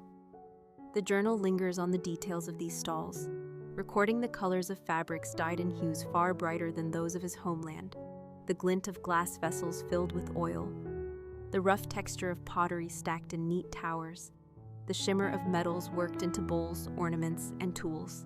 But above all, it is the spices he writes of, for the air was thick with them, and every step carried a new fragrance, pepper sharp enough to sting the nose, cinnamon warm and sweet, cardamom subtle and earthy, nutmeg rich and heady, and cloves so pungent they seemed to cut through every other scent. To walk through the market, he wrote, was to be carried on a tide of aroma, a journey for the senses as much as for the body. Buyers and sellers filled the streets, their voices rising and falling in a hum that was almost musical, the sound of coins clinking into hands, the sound of bargains struck with nods, gestures, and words exchanged in many tongues. The merchant himself carried his chests of spices carefully, setting them out with deliberate care, arranging the jars and small sacks so that buyers could see and smell them. He describes the way people crowded near, their curiosity immediate, their hands reaching to touch the peppercorns, their faces lighting as they inhaled the cinnamon, their expressions thoughtful as they considered the weight of what such goods might bring.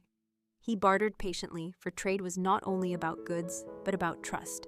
And though he notes that some buyers pressed for lower prices, he understood that patience often yielded more than haste.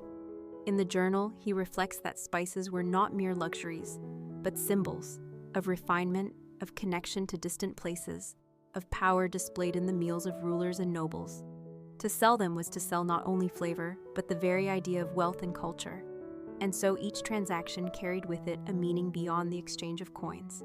As the day passed, the merchant moved through narrow streets filled with even more wonders.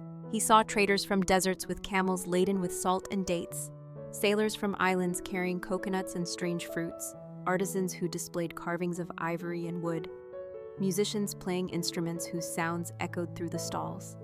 He writes of the sheer variety, the overwhelming abundance of the city, and how it reminded him that no man's life, no village, no kingdom existed alone, for every place was tied to another by the thin threads of trade.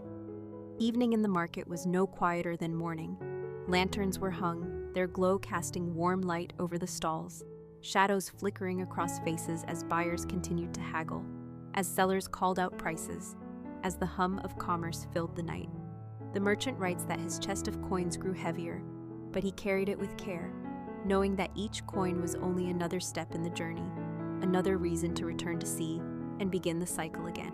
He returned to his room that night exhausted, his body weary from hours of standing and bargaining, but his mind alive with thoughts.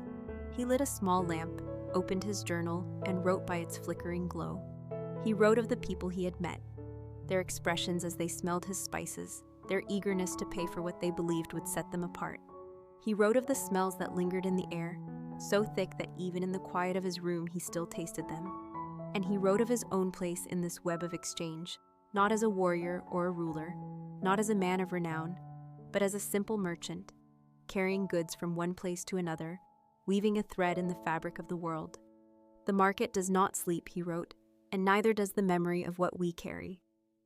Spices bind us not with rope or chain, but with desire, and desire travels farther than any ship. With those words, he closed his journal for the night, the sounds of the city still humming through the shutters, the faint glow of lanterns still flickering in the streets, and the air still rich with the mingled perfume of the trade that had brought him here. The sixth entry in the spice merchant's journal shifts to the quieter moments that followed the intensity of the marketplace. For while trade was the reason for his voyage, he also sought to understand the places he visited, their rhythms and their people.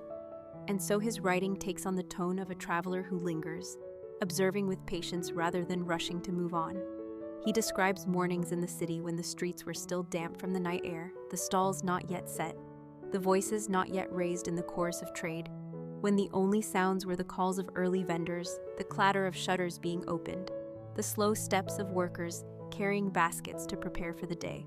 He walked through narrow alleys lined with tall, uneven buildings, their wooden beams jutting out at angles, their walls marked with signs and carvings that told stories he could not fully understand, but felt the weight of nonetheless. At corners, he saw small shrines where incense burned, smoke curling into the air, mixing with the faint scent of bread baking in ovens and spices simmering in pots.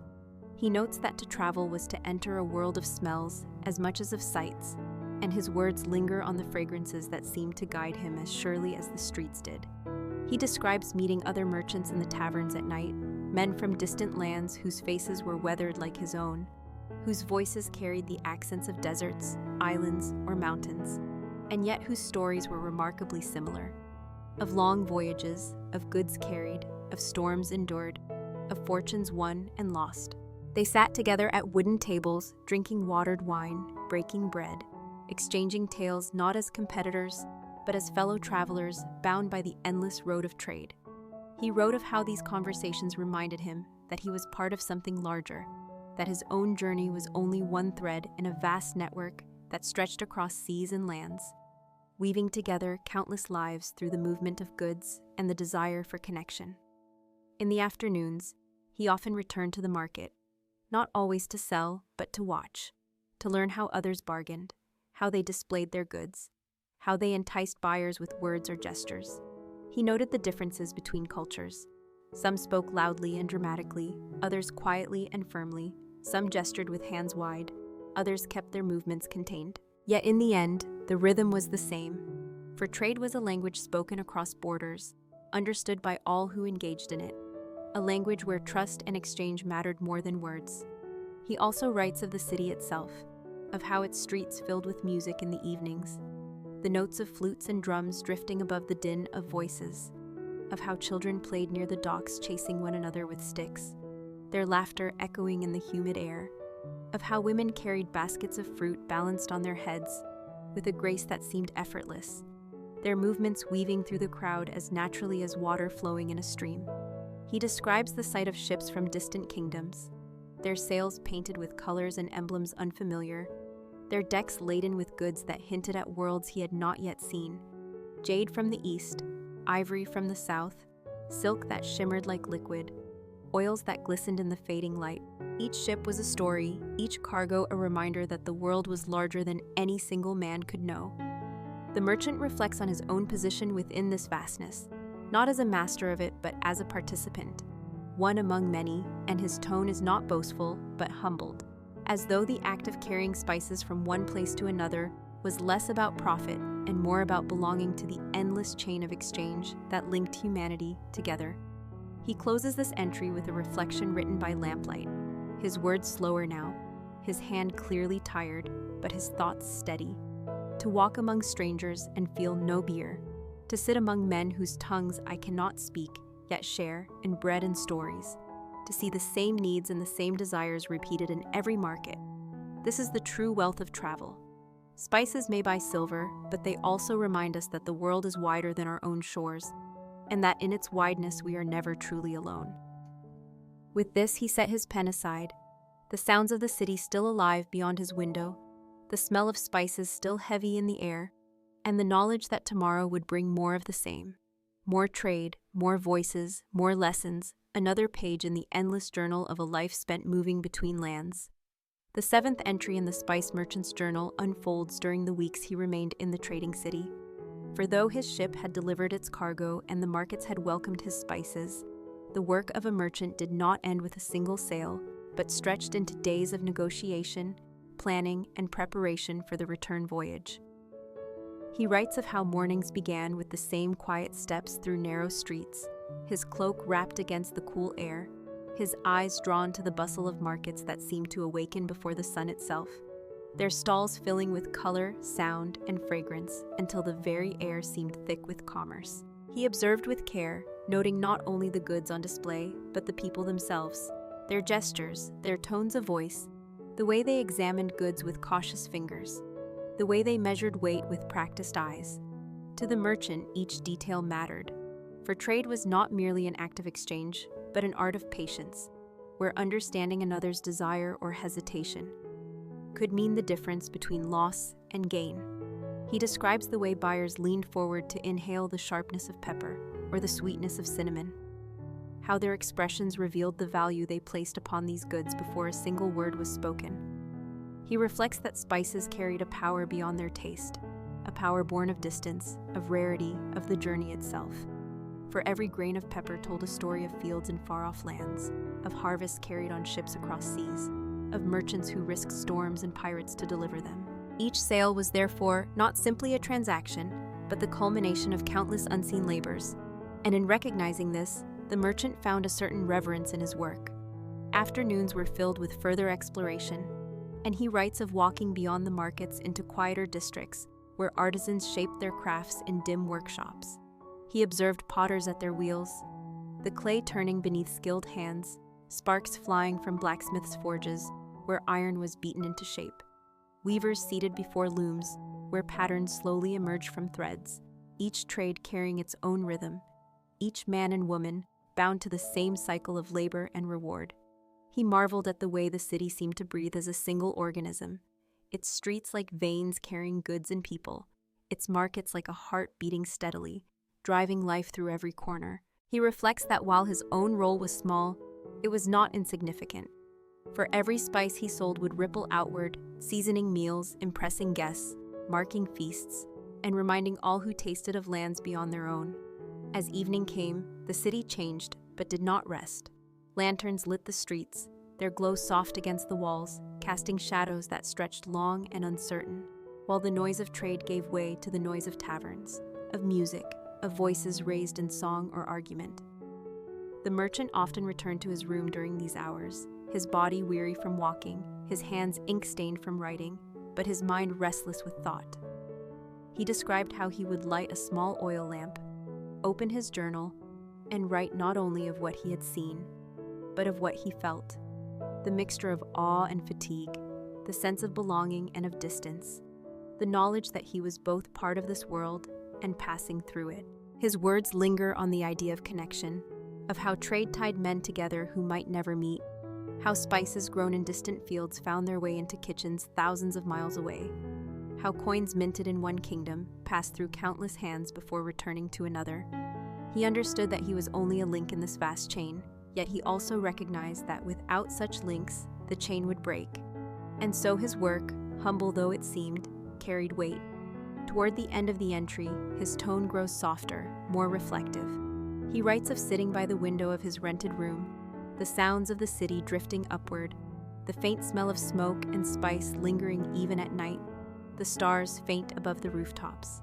He wrote of the feeling of impermanence, of knowing that soon he would leave, that the markets would continue without him, that new ships would arrive and new merchants would take his place, and yet his steps here would remain in memory, in the ink of his journal, in the goods that now traveled further still. To trade is to move, he wrote, and to move is to change. The market forgets no man, yet it remembers none for long, and so we write not to be remembered by others, but to remember ourselves. With those words, he closed his book for the night, the glow of his lamp flickering against the walls, the hum of the city carrying on without pause, and the merchant himself finally laying down to rest, his thoughts drifting like the spices he carried, across distances, across time, into the endless rhythm of sleep. The 8th entry in the spice merchant's journal shifts from the crowded streets of the marketplace to the preparation for departure. For while trade was the heart of his journey, the return was just as important, and the days before leaving were filled with careful planning, purchases, and reflections. He writes that the market never truly ended, that even as his own goods were nearly gone, the stalls continued to swell with life, new ships arriving with new wares, new voices joining the constant hum of commerce. He moved through these streets not as a seller now, but as a buyer, seeking what would be carried back across the sea, what would fetch value in his homeland, what would remind those who had never traveled of the distant places he had seen. He described jars of oils glistening in the sun, silks folded in rich layers of blue and red, small carved boxes of ivory, bundles of dried fruit, and fragrant herbs he had not known before. Each item was considered not only for its beauty, but for its endurance, for the sea was long and harsh, and only what could survive the journey would be worth its weight. He bargained with patience, exchanging the coins he had earned from spices for goods that would fill his ship anew, and he wrote with quiet satisfaction that though his chest of silver grew lighter, his ship's hold grew heavier with promise. Yet the journal also lingers on his observations of the city in those final days. He writes of watching children play along the docks, their laughter echoing above the crash of waves, of listening to fishermen mend their nets while singing old songs, of standing in the temple courtyards where incense burned and prayers were whispered for safe voyages. He notes how the rhythms of life in this place seemed both foreign and familiar, how the gestures of a mother soothing her child or a man bargaining for bread were the same as in his own village, though carried out in another tongue.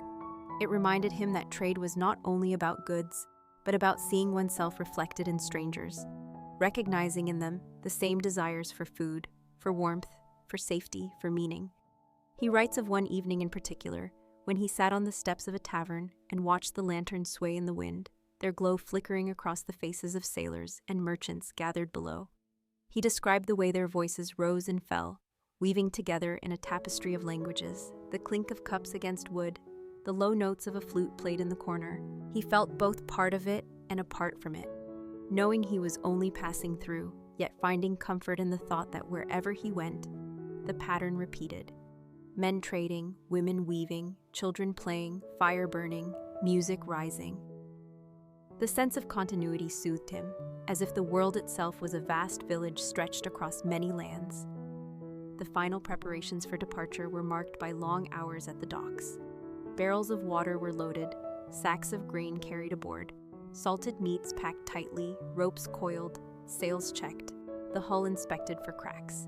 The crew moved with efficiency, their hands knowing every motion, for this was not their first voyage, nor would it be their last.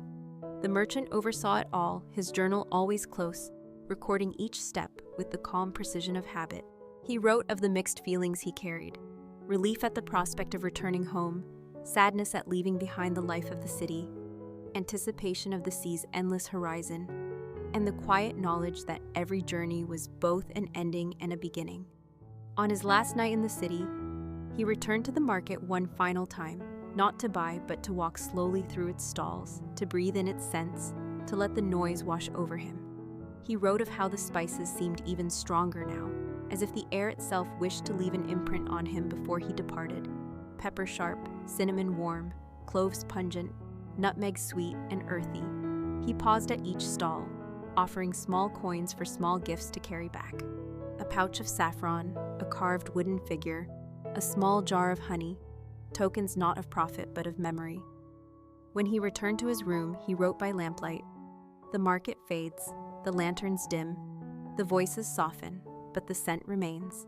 Spices cling to the air, to the cloth of my cloak, to the pages of this book, and so when I leave, I carry not only goods, but the soul of this place.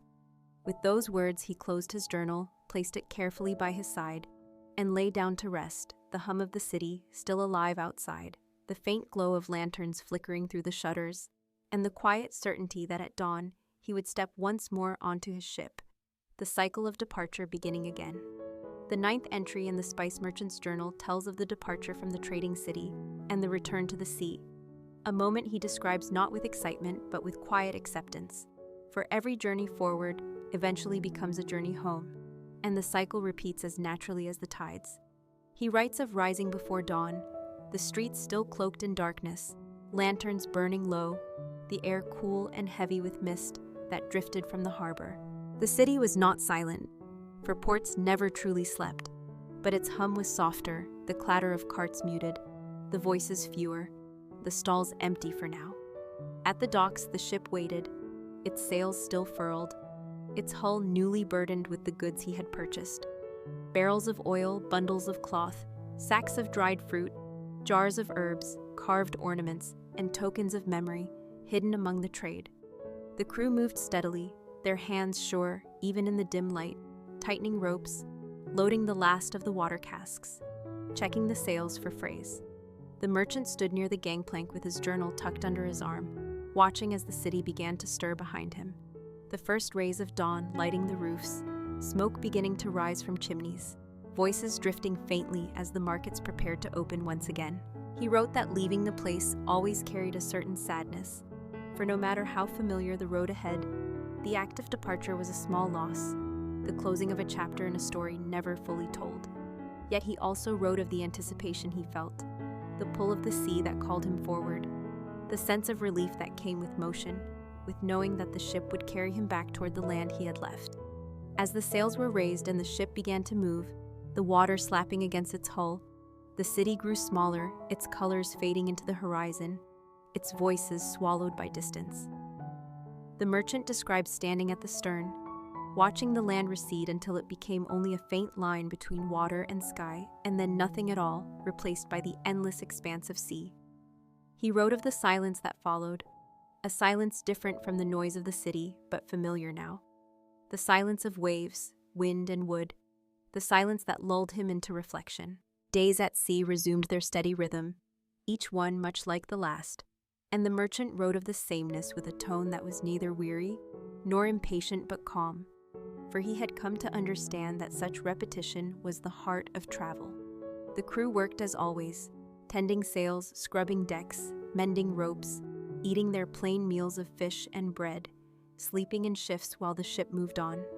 The merchant passed his time writing, his journal filling with memories not only of the city, but of the thoughts that came in the quiet hours. He reflected on the faces of those he had traded with, the way their hands had touched the spices, the way their eyes had lit at the scents, and he thought of how those same spices were now gone, scattered into kitchens, into meals, into celebrations far beyond his reach. He wrote of the new goods below deck, the silks and oils and fruits, and wondered who would buy them, who would hold them, what stories they would carry forward. He also wrote of the sea itself, how its moods shifted each day, sometimes calm and glassy, sometimes restless with white-tipped waves, always vast, always indifferent. He described one night in particular when the sky cleared and the stars shone brighter than he had ever seen, their light sharp and cold, their patterns stretching endlessly overhead. The sailors pointed to constellations, naming them in their rough voices, speaking of them as guides and guardians. And though the merchant did not know the stars as they did, he found comfort in their steadiness, in the thought that these same stars had watched over countless voyages before his and would continue long after his own. As the days passed, he wrote of dreams that came to him at night, dreams of markets filled with colors and scents, dreams of home with familiar fields and quiet hearths, dreams that blurred together until he could not tell which were memory and which were imagination. He reflected that the sea had a way of folding time, of erasing the boundaries between past and future, leaving only the present, the endless now of water and sky. His words grow softer toward the end of the entry, as though the act of writing itself was slowed by the calm of the sea. He writes, "The sea takes from us our haste. It teaches us to wait, to endure, to move without knowing when we will arrive. It strips us of certainty, and yet carries us forward always, never ceasing, never pausing. And so I write not to mark each day as separate, but to remind myself that even sameness has meaning, that in repetition lies the shape of life." With those words he set down his pen, the ink drying in thin lines, the ship creaking softly, the men murmuring in their sleep, the stars still sharp above, and the sea rolling endlessly below, carrying them closer to home with each quiet wave. The 10th and final entry in the Spice Merchant's travel journal carries with it the tone of completion. For the journey that began with the quiet loading of ships and the endless horizon of sea now draws to a close with the sight of familiar shores and the return to the place he had left behind. He writes of the first glimpse of land after many weeks at sea, how the coastline rose slowly from the water, at first only a faint shadow, then hills, then trees, and finally the outline of villages and fields that he knew by heart. The crew stirred with new energy, their movements quicker, their voices carrying a note of relief. For though the sea was their life, there was comfort in land, in the stability of earth beneath their feet. The merchant himself felt a mixture of emotions: gratitude for safe passage, pride in the goods he carried, weariness from the endless repetition of sea days, and a quiet joy at the thought of stepping once more onto soil that bore the scent of home. He describes the approach to the harbor, the shouts of men on the docks, the creak of ropes as the ship was guided in, the sudden swell of sound after so many weeks of steady silence. Barrels and crates were unloaded with practiced speed, the goods carried across planks onto waiting carts, the smells of oil, fruit, and cloth mingling with the salt of the sea air. He stood among it all, his cloak wrapped close, his journal under his arm, watching as the cycle repeated itself, as trade moved forward again, as hands grasped goods and coins exchanged places. Yet the tone of his writing in these final pages is not that of noise or profit, but of reflection. He writes of walking slowly through the streets of his village, the houses small and plain compared to the markets he had left, the people familiar, their faces lined with the same expressions he remembered. He describes the warmth of a hearth, the taste of simple bread, the sound of quiet voices rising in familiar songs. He reflects that while the markets of distant lands dazzled with color and variety, it was the ordinary rhythms of home that gave them meaning, that anchored the endless cycle of travel in something steady. He notes that the spices he once carried were gone, scattered into kitchens, into stews, into feasts that he would never see, yet their scent lingered faintly in his cloak, in the wood of his chest, in the pages of his journal, as if to remind him that journeys do not end where they stop, but continue in memory. He writes that trade is not only about goods, but about movement, about the weaving of threads between places, about the way men who never meet can still touch one another's lives through a jar of oil, a piece of cloth, a grain of spice. He reflects that he is only one among many, that his name may not be remembered, but that his work has meaning, not because it brings him wealth, but because it ties him to the vastness of the world. Toward the end of the entry, his words slow, the lines shorter, the ink fainter, as though his hand grew heavy with the weight of closing. He writes, "The sea carries us away and brings us back. The markets call us forward and release us again. We are not masters of the road, only travelers, writing our steps into the sand, knowing the tide will wash them away, yet writing them still. This is the life of a merchant, and it is enough. With that, he closes his journal, his final words resting quietly on the page, the sound of waves still faint in the distance, the smell of earth and sea mingling in the air, the knowledge that though this voyage had ended, another would someday begin. And so the spice merchant's travel journal concludes, not with triumph or loss, but with the calm acceptance that every journey is both an ending and a beginning, that the sea will always wait, that the markets will always return, and that life itself is carried forward in the same steady rhythm of departure and arrival, silence and sound, sameness and change, written in ink, carried in memory, and endured with patience. And so, our story has come to an end. Before we begin the next one, if you are enjoying these calm histories, please give this video a like and subscribe to the channel. Your support helps us keep creating gentle journeys for sleep. Now, let us drift into the next tale in our series of boring history for sleep. Tonight, we turn to the ancient world and discover how people cleaned their homes in ancient Rome. A slow and quiet look at the daily habits that kept Roman households in order long ago. In the quiet streets of ancient Rome, far from the grand forums, temples, and public baths that often capture our imagination, life in ordinary households moved with a rhythm of its own, a rhythm shaped not by politics or war, but by the simple necessities of daily living, including the care and cleaning of the spaces where people ate, slept, and gathered. The Roman home, whether a small insula apartment crowded into the city, or a larger domus with rooms built around an open atrium, required constant maintenance, for dust and dirt collected quickly in a world where roads were unpaved, animals shared the streets, and smoke from fires clung to walls and ceilings. The merchant's journal may not have spoken of such things, but Roman writers and historians left us glimpses of the daily work. And from these details, we can imagine the quiet persistence of those whose lives were spent in the background of history, keeping homes livable in a bustling ancient city. Cleaning began each morning with the sweeping of floors, a task as common then as now, though the tools were different. Brooms were often made from bundled twigs or reeds tied together, rough in texture, but effective in gathering the dust, ash, and debris that collected overnight. Servants in wealthier households carried out this work at dawn, moving quietly through corridors, sweeping dirt into piles to be carried outside, while in modest homes the family themselves took up the task, mothers and daughters bending to clear the rooms, while fathers and sons prepared for work. The atrium, with its open roof that allowed rain and light to fall into the central pool, or impluvium, was particularly prone to leaves, dust, and small debris, and so it was given special attention. Water from the impluvium could be used sparingly to dampen the floors, preventing dust from rising as the broom moved. Though water was precious and not wasted carelessly, walls too required care.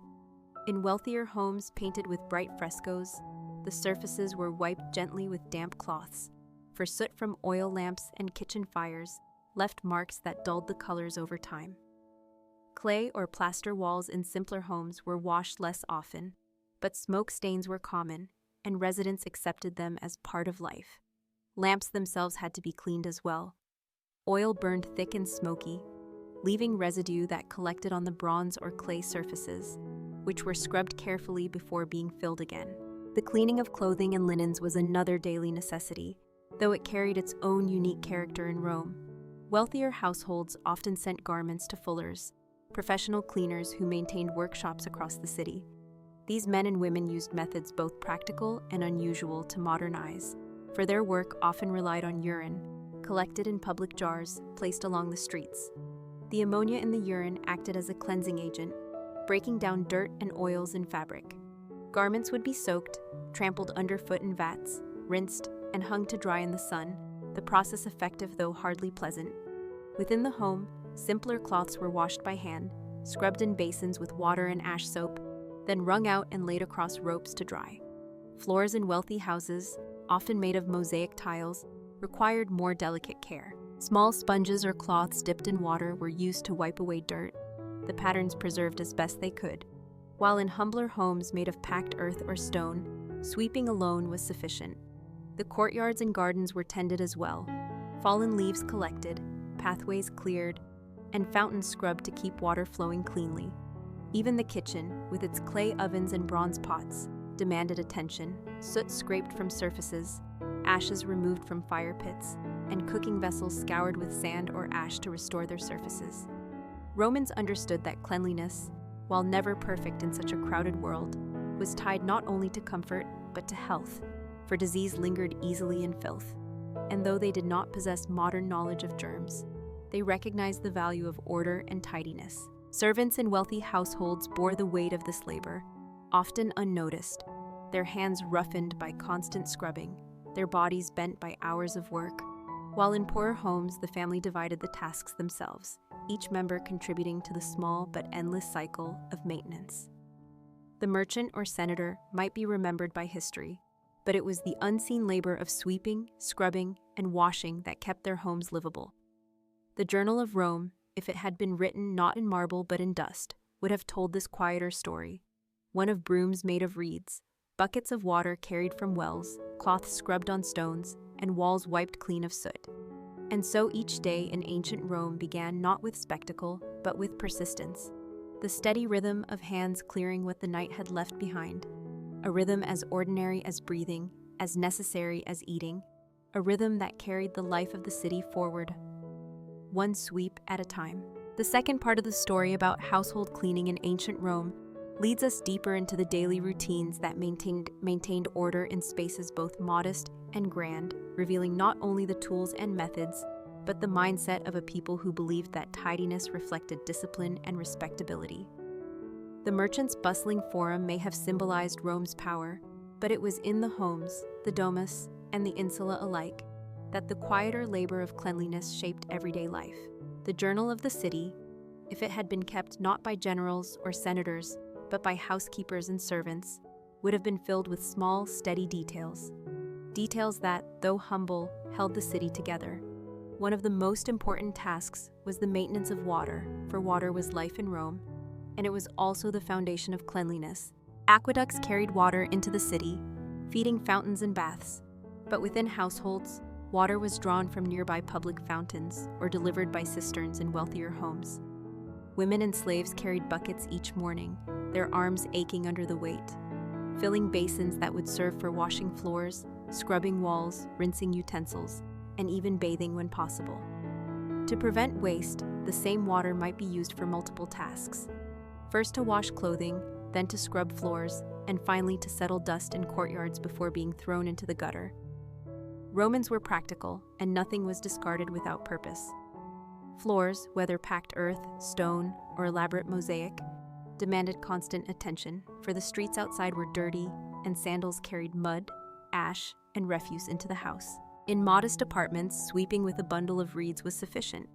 But in wealthier homes, servants often sprinkled sand or crushed chalk across mosaic floors before scrubbing them with cloths dipped in water, the grit helping to lift the dirt from the small cracks between tiles. The mosaics, often displaying intricate patterns of myth and nature, were symbols of wealth, and keeping them clean preserved not only beauty, but reputation. Courtyards and atriums also required care, for the open roofs invited leaves, dust, and animal droppings. These were swept away daily, while water from the impluvium could be used to wash surfaces, its coolness refreshing in the heat of summer. Walls and frescoes were wiped with damp cloths to keep soot from oil lamps from staining their colors. In kitchens, soot clung heavily to walls and ovens, so they were scraped regularly, while pots and pans were scoured with abrasive sand, ash, or pieces of pumice, their bronze and clay surfaces restored by the steady labor of unseen hands. Utensils of wood or bone were washed in basins and left to dry in the sun, the heat of the Roman climate helping to purify them. Clothing remained one of the most laborious tasks. In wealthier households, garments were sent to the fullers, who soaked them in vats of water mixed with urine, the ammonia breaking down stains. Workers, often slaves, trampled the fabric underfoot for hours, rinsing it afterward in clean water before beating it dry with wooden paddles and laying it out in the sun. At home, simpler linens were washed in basins, scrubbed with lye or ash soap, wrung out by hand, and hung from ropes strung across courtyards or rooftops. Fluttering in the breeze above the city, the smell of laundry mixed with the smell of smoke, bread baking, and meat roasting, the ordinary fragrance of Roman domestic life. Bedding and blankets were shaken out regularly, for dust and insects were constant companions in a crowded city. Mattresses, often stuffed with straw or reeds, were beaten outside with sticks to drive out pests, while blankets were aired in the sun to freshen them. Romans also prized perfumes and oils, and wealthier homes sometimes scented their linens lightly, masking the harsher odors of the city. Cleaning also extended to personal hygiene, for the household reflected the people who lived in it. Wealthier families visited public baths regularly, but at home, simple washing took place each morning and evening. Basins of water were used to rinse hands and faces. Oil was rubbed into the skin and scraped off with strigils, removing dirt and sweat. Children were washed by mothers or nurses, and servants assisted their masters, the act of cleaning the body as much a ritual of respectability as of comfort. The journal reflects not only the methods, but the persistence required. Romans lived surrounded by dust, smoke, animals, and refuse, yet they created order through repetition. Cleaning was not glamorous, but it was constant, the rhythm of sweeping, scrubbing, washing, rinsing, and drying, shaping every day. He writes, "The generals carve their names into stone, but it is the broom that writes the true story of Rome, for without it the city would drown in its own dust." With this thought, the merchant closed his account of the day, the sound of brooms still echoing faintly in the streets, the smell of soap and ash lingering in the air, and the steady persistence of ordinary work carrying the city quietly forward into the night. The third part of our story about cleanliness in ancient Rome turns to the people who performed much of this labor, for behind every swept floor, every polished lamp, every fresh garment, there were hands that worked quietly and constantly, often unnoticed by those who enjoyed the results. In wealthier households, slaves bore the heaviest share of the tasks, rising early before the family stirred, moving silently through corridors to light fires, sweep dust from the atrium, and prepare basins of water. The merchant who wrote of Roman homes described how these servants moved with practiced rhythm, their work learned through endless repetition, their bodies marked by the strain of bending, scrubbing, and carrying. They wiped soot from walls where oil lamps had burned through the night. They beat dust from bedding carried into courtyards. They scrubbed bronze vessels with sand until they shone faintly in the dim morning light. Their lives were not their own, and yet their labor sustained the comfort of others. In more modest insula apartments, where families lived in cramped rooms stacked one above another, cleaning was a shared duty, carried out by mothers and children, with fathers often absent for work. Water had to be carried up narrow stairways from public fountains, heavy buckets banging against stone walls, spilling drops that left dark trails on the steps. The apartments themselves were small and dark, with floors of packed earth or rough stone, ceilings low, and smoke from cooking fires staining every surface. Cleaning in such spaces was more about necessity than beauty, a way to keep pests at bay, to preserve health in crowded quarters. Women swept daily, shook out straw mattresses, scrubbed pots, and aired blankets on rooftops, while children were sent to fetch water or gather sticks for fuel. The journal notes that in these households the rhythm was harder, the work heavier, but the persistence no less strong. Across the city, the work of cleaning was made harder by the conditions of Rome itself. Streets were crowded with animals, carts, and refuse. Dust rose constantly, carried by the feet of thousands. Flies gathered where food was discarded, and in poorer districts the smell of waste lingered despite efforts to clear it. The public sanitation system, latrines, sewers, and drains helped, but within private homes, cleanliness was still a daily battle. Lamps smoked, fires left ash, and clothing collected sweat and dust. Yet Romans, practical as they were, developed routines that turned this endless struggle into habit, and habit into order. The merchant reflects on how these routines, though unremarkable, formed the true foundation of Roman life. For without them, the grandeur of the city would have been undermined by filth.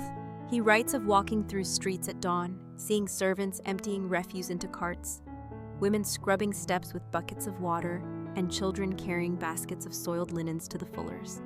He notes how even in wealthier quarters, the air carried the mingled smells of ash, soap, urine from the fullers' vats, and spices from kitchens preparing meals, a reminder that Rome's cleanliness was never absolute, only managed through constant effort.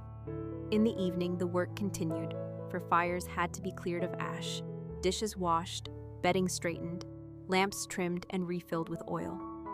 Servants moved quietly again, their hands raw from scrubbing, their shoulders stooped from lifting, yet their work was invisible, expected, part of the order of things.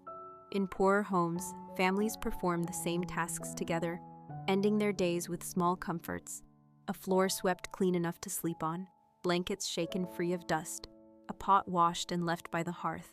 The merchant reflects that while Rome is remembered for its marble monuments, its armies, and its emperors, it was this unseen labor that truly sustained the city: the daily sweep of the broom, the steady scrub of cloth against stone, the persistence of hands that worked without end. He closes the entry with a thought that speaks across centuries. The walls of Rome may crumble, the statues may fall, but the sweep of the broom remains eternal, for without it no house, no city, no empire can stand. With those words, the Journal of Cleanliness becomes not just a record of tasks, but a meditation on endurance, on the quiet strength of those who worked in shadows, carrying Rome forward one small act at a time. The fourth part of our story about household cleaning in ancient Rome focuses on the tools and substances that made the work possible. For though the people of Rome lacked the powders, soaps, and machines of modern times, they relied on natural resources and ingenuity to keep their homes in order.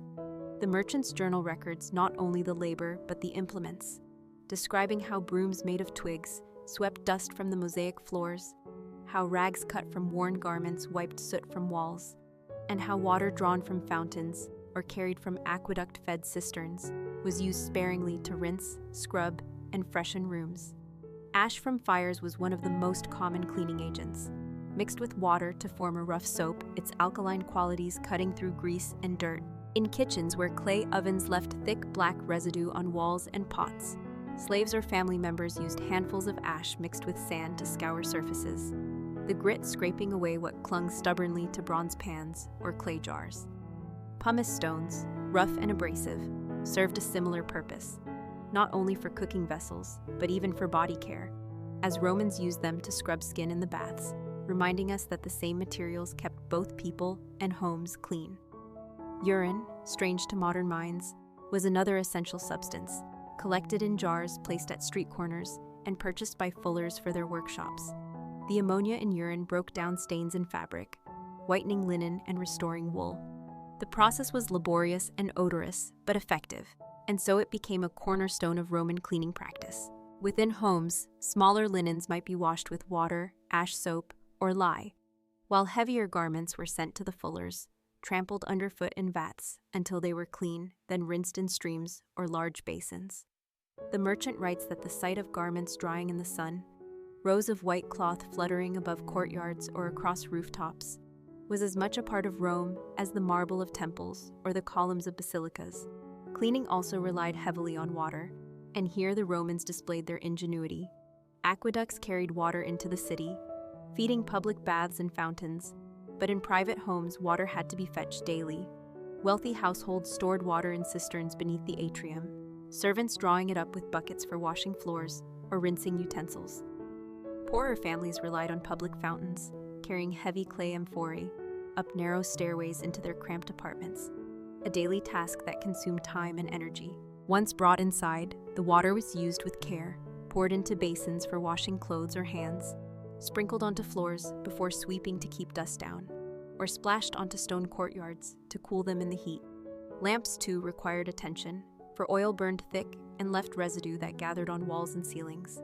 Clay or bronze lamps had to be cleaned regularly, the soot scraped away before new oil was poured in. Without such care, the light of Rome's homes would have been dimmed by smoke. Even air itself was considered part of cleanliness. Romans valued ventilation, and so doors and shutters were often open to let breezes clear smoke and stale odors. Courtyards with their open roofs provided circulation, while gardens with herbs and flowers offered fragrances that softened harsher smells. In wealthier homes, perfumes and incense were burned, filling rooms with the sweetness of myrrh, frankincense, or rose petals, masking the unavoidable odors of a crowded city. Yet for all this, the tools remained humble: twigs, ash, rags, sand, water, and stone, used by countless hands in countless small tasks that together created the impression of order. The merchant reflects that Rome's greatness was not only in its monuments or laws, but in its ability to make use of what it had: to turn the ordinary into the essential, to transform the refuse of fires into soap, the roughness of stone into a cleanser, the waste of streets into a tool of industry. He writes, "The empire builds its roads with stone, and its houses with mortar, but it is ash, water, and broom that keep the people alive each day." With these words, he shows us that the true strength of Rome lay not only in armies and senators, but in the persistence of small acts, the quiet resourcefulness of cleaners who took what the earth gave them and used it to sweep, scrub, and wash their homes into livable spaces. And so each tool, however simple, became part of the unseen machinery of Rome, carrying the city forward not with grandeur, but with patience, one sweep, one scrub, one rinse at a time. In this part of the story, we move beyond the tools and substances of cleaning and consider the routines, the rhythm of days and seasons, and how these shaped the way Romans cared for their homes. The journal describes mornings in the city when households stirred awake, beginning with the simplest of tasks. Floors were sprinkled with water to settle the dust, then swept with twig brooms across mosaics or hard-packed earth. In wealthier homes, mosaics displayed scenes of gods and myths, and servants carefully swept around the delicate patterns, knowing that to scratch or chip the tiles would earn disapproval. In humbler dwellings, dust rose quickly, carried through the air shafts of apartment blocks, so families kept windows open to let breezes drive it out while they swept again and again, a daily battle with the city's constant dirt. Cleaning was not only about floors, walls too required attention. The oil lamps of the previous night left black smudges, so rags dipped in ash paste rubbed at the stains until surfaces brightened again. Even the statues in gardens or atriums were washed, for Romans valued the appearance of marble as a mark of order, and algae or dust would dull its glow. Once or twice each week, garments were gathered, either washed at home or carried to the fullers. Women, children, or slaves beat the cloth on stones, rinsed it in basins, or stirred it in ash water, then laid it flat to dry in courtyards, where the sun did the rest. The smell of drying laundry mixed with the odors of cooking fires and incense, making a fragrance that was both sharp and familiar. The journal notes that spring and summer were times of greater washing, with clothes aired and stored away, while in colder months, garments were brushed rather than soaked to avoid dampness. Cleaning extended even to the streets outside.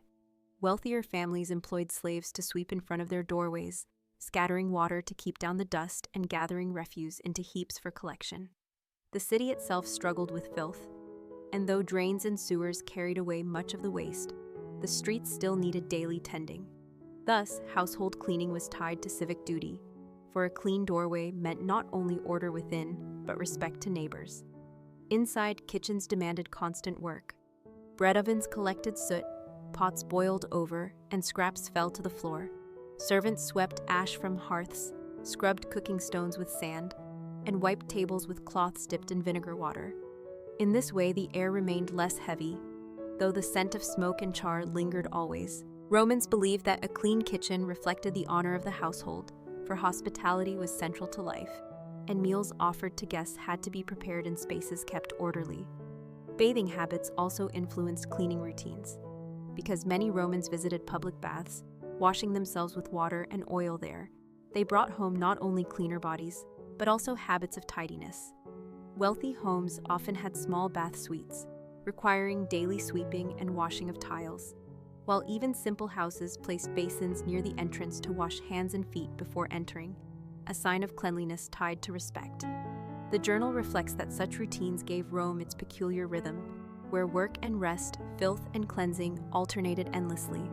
Every morning began with dust and ash, and every evening ended with lamps needing attention. But through this repetition, households built a sense of order. Even festivals shaped cleaning, for before Saturnalia or other great days, families washed their floors, hung fresh garlands, polished vessels, and burned incense, not merely to please the gods, but to welcome friends in spaces that looked renewed.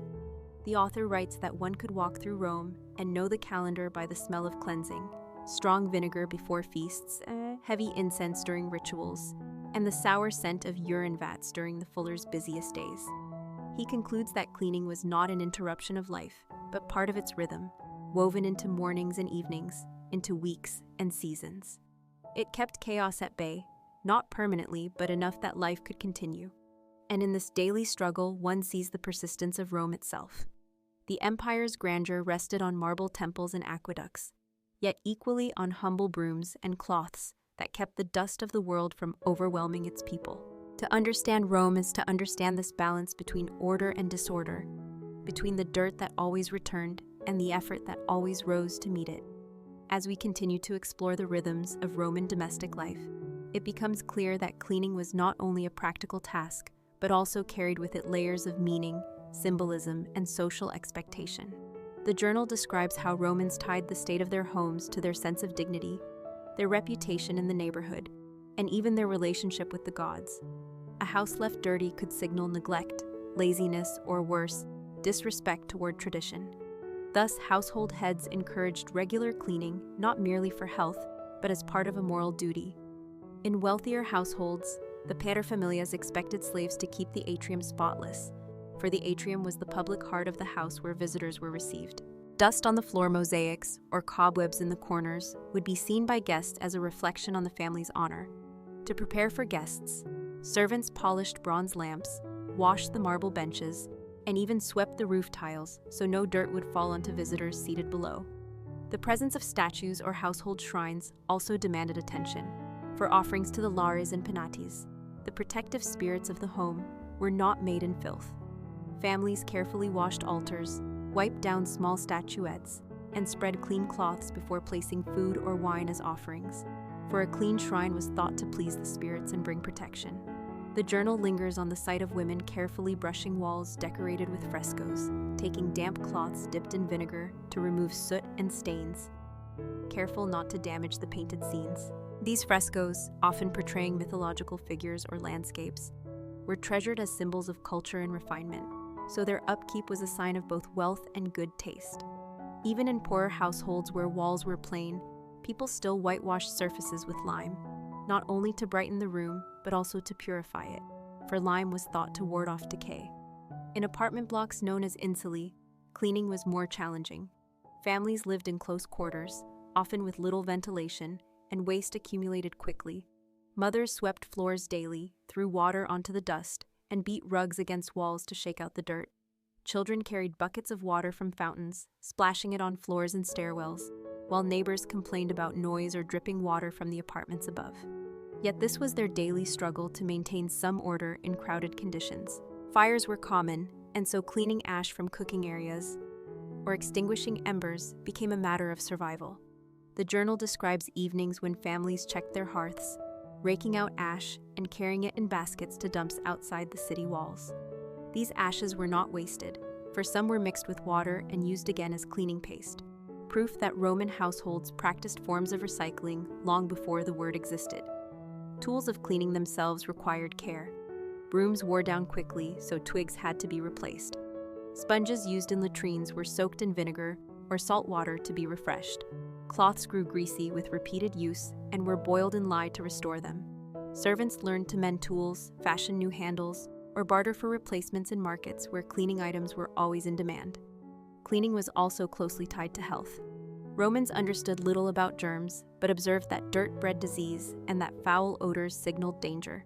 Physicians advised washing hands and bodies regularly, and so the habit of bathing extended into the household, where families wiped down benches, chairs, and beds. Mattresses were beaten in courtyards, releasing clouds of dust, while blankets were hung over balconies to air.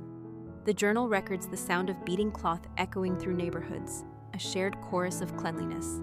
Special attention was given to water, the lifeblood of Roman hygiene. Aqueducts brought fresh water into cities, but households still needed to manage it wisely. Storage jars and basins had to be scrubbed free of algae or scum. Families poured vinegar into water containers to keep them fresh, and some even placed sprigs of herbs to mask odors. Wells in rural homes required regular cleaning too, with buckets scraped and ropes checked, for contaminated water could bring illness. Thus, the maintenance of water vessels was as important as sweeping the floors or scrubbing the walls. The journal reflects that while cleaning was never complete, it gave households the sense of starting anew each day. It was a ritual of pushing back against chaos, of creating order in a city constantly filled with dust, noise, and the refuse of thousands of people. Whether in the grand villa of a senator or the modest insula of a laborer, cleaning was the invisible work that allowed life to feel bearable. Without it, the beauty of mosaics, the comfort of couches, and the sacredness of shrines would have been lost beneath layers of grime. And so, through countless small acts of sweeping, scrubbing, and polishing, the people of Rome preserved not only their homes, but their sense of civilization itself. The journal continues with observations about the less glamorous, but deeply essential aspects of Roman cleaning, those tasks that revealed the ingenuity and persistence of ordinary households. One of the most constant battles was with dust, for in a city like Rome where unpaved roads, construction projects, and the movement of carts and animals has filled the air with particles, dust settled on every surface within hours. Families armed themselves with cloths and feathers to wipe it away, repeating the task day after day, knowing it would never end yet, doing it all the same. The wealthy employed slaves who swept the peristyles with brooms of reeds, then sprinkled water across marble floors to keep dust from rising again. In more modest dwellings, mothers or daughters did the same, scattering water mixed with vinegar, both to cleanse and to leave behind a faint, sharp scent that masked household odors. The journal describes how Romans believed certain herbs not only freshened air, but also guarded health. So sprigs of rosemary, laurel, or lavender were sometimes burned in braziers or placed in corners. The smoke was thought to purify the air, driving away unseen miasmas, and the lingering fragrance lent the impression of cleanliness even when dirt could not be fully removed. In kitchens, cleaning took on another layer of necessity, for food preparation attracted insects, rodents, and the threat of spoilage. Women scoured cooking pots made of bronze or clay with abrasive sand, rinsing them in hot water and leaving them to dry in the sun. Wooden spoons and cutting boards were scrubbed with vinegar to prevent rot. Oil lamps, smoky by nature, required daily attention as soot collected on their rims and oil spilled onto tables. Spilled oil was wiped with scraps of cloth, which when saturated were burned, giving both disposal and a faint source of light. The journal describes evenings when servants carried out the ritual of lamp cleaning, trimming wicks, polishing bronze stands, and preparing fresh oil so that households might enjoy steady light after dusk. Bedding was another area of focus, for Roman mattresses were often stuffed with straw, feathers, or reeds, materials that grew musty with time. To refresh them, families took them outdoors, emptied the stuffing, and replaced it with new materials gathered from fields. Old straw was fed to animals or burned. The practice of shaking out bedding under the sun was common, and neighbors saw balconies lined with blankets, quilts, and cushions, flapping gently in the breeze. The sound of bedding beaten with sticks was a familiar one in Roman neighborhoods, a noisy but necessary declaration that the family cared for its health. Waste management posed perhaps the greatest challenge in the Roman household. Chamber pots and jars used for nighttime relief had to be emptied each morning, carried either to cesspits, to nearby public latrines, or in some cases poured into streets where cleaners would eventually sweep it away. Wealthier households with private latrines connected to sewers still required constant scrubbing, as odors clung to walls and floors. Sponges attached to sticks were dipped in water and vinegar to cleanse surfaces, while lime was sprinkled to absorb foul smells. The journal records how neighbors complained if waste was not properly managed, leading to disputes that were settled by local magistrates or street overseers. Indeed, the state of a family's waste disposal was not only a matter of hygiene, but of social reputation. Windows and walls also bore the marks of Roman cleaning. Glass panes were rare and precious, so when present, they were carefully wiped with cloths and polished with oil to bring clarity. More common were wooden shutters, which collected dust and grime, needing to be brushed down regularly. Whitewashed walls absorbed smoke from fires, so householders reapplied layers of lime every few months, giving rooms a brighter and fresher appearance. The act of whitewashing was both practical and symbolic, an act of renewal that erased stains and gave homes a sense of newness. In rural villas, cleaning extended outdoors to courtyards, gardens, and storage areas. Farmers swept barns, cleared animal waste, and washed tools. Paths were sprinkled with water to keep dust down, while fences and gates were mended to maintain order. The journal describes how even the outer spaces of a villa were expected to reflect discipline and cleanliness, for visitors judged the character of owners not only by their inner chambers, but by the tidiness of their fields and stables. Ritual cleaning was also tied to festivals. During Saturnalia, households decorated with greenery, but beforehand they cleaned thoroughly, as though preparing the house for divine guests. Before weddings, brides' families scrubbed floors, polished vessels, and perfumed rooms, believing that entering marriage with a clean house symbolized good fortune. Before funerals, the deceased's home was washed down, walls sprinkled with water, and altars purified, signaling respect to both the dead and the gods. Cleaning thus transcended simple utility, becoming a language of devotion and honor. The journal concludes this section by reflecting on the universality of cleaning. Though Rome built aqueducts, amphitheaters, and palaces, the true foundation of daily life rested in these quiet labors. Women sweeping, slaves polishing, children carrying buckets, fathers scrubbing benches. These acts were rarely recorded in grand histories, yet without them, Roman society could not have thrived. They kept sickness at bay, upheld dignity, and sustained the impression of order amidst the chaos of a bustling empire. Cleaning, then, was not just a chore, it was the invisible architecture upon which civilization rested. The record now turns toward the ways in which Romans understood the connection between personal cleanliness and the cleanliness of the household, for to them, the two were inseparable. The human body, if not cared for, could spread dirt and odors throughout the home, and so bathing was as much a part of domestic hygiene as scrubbing floors or polishing lamps.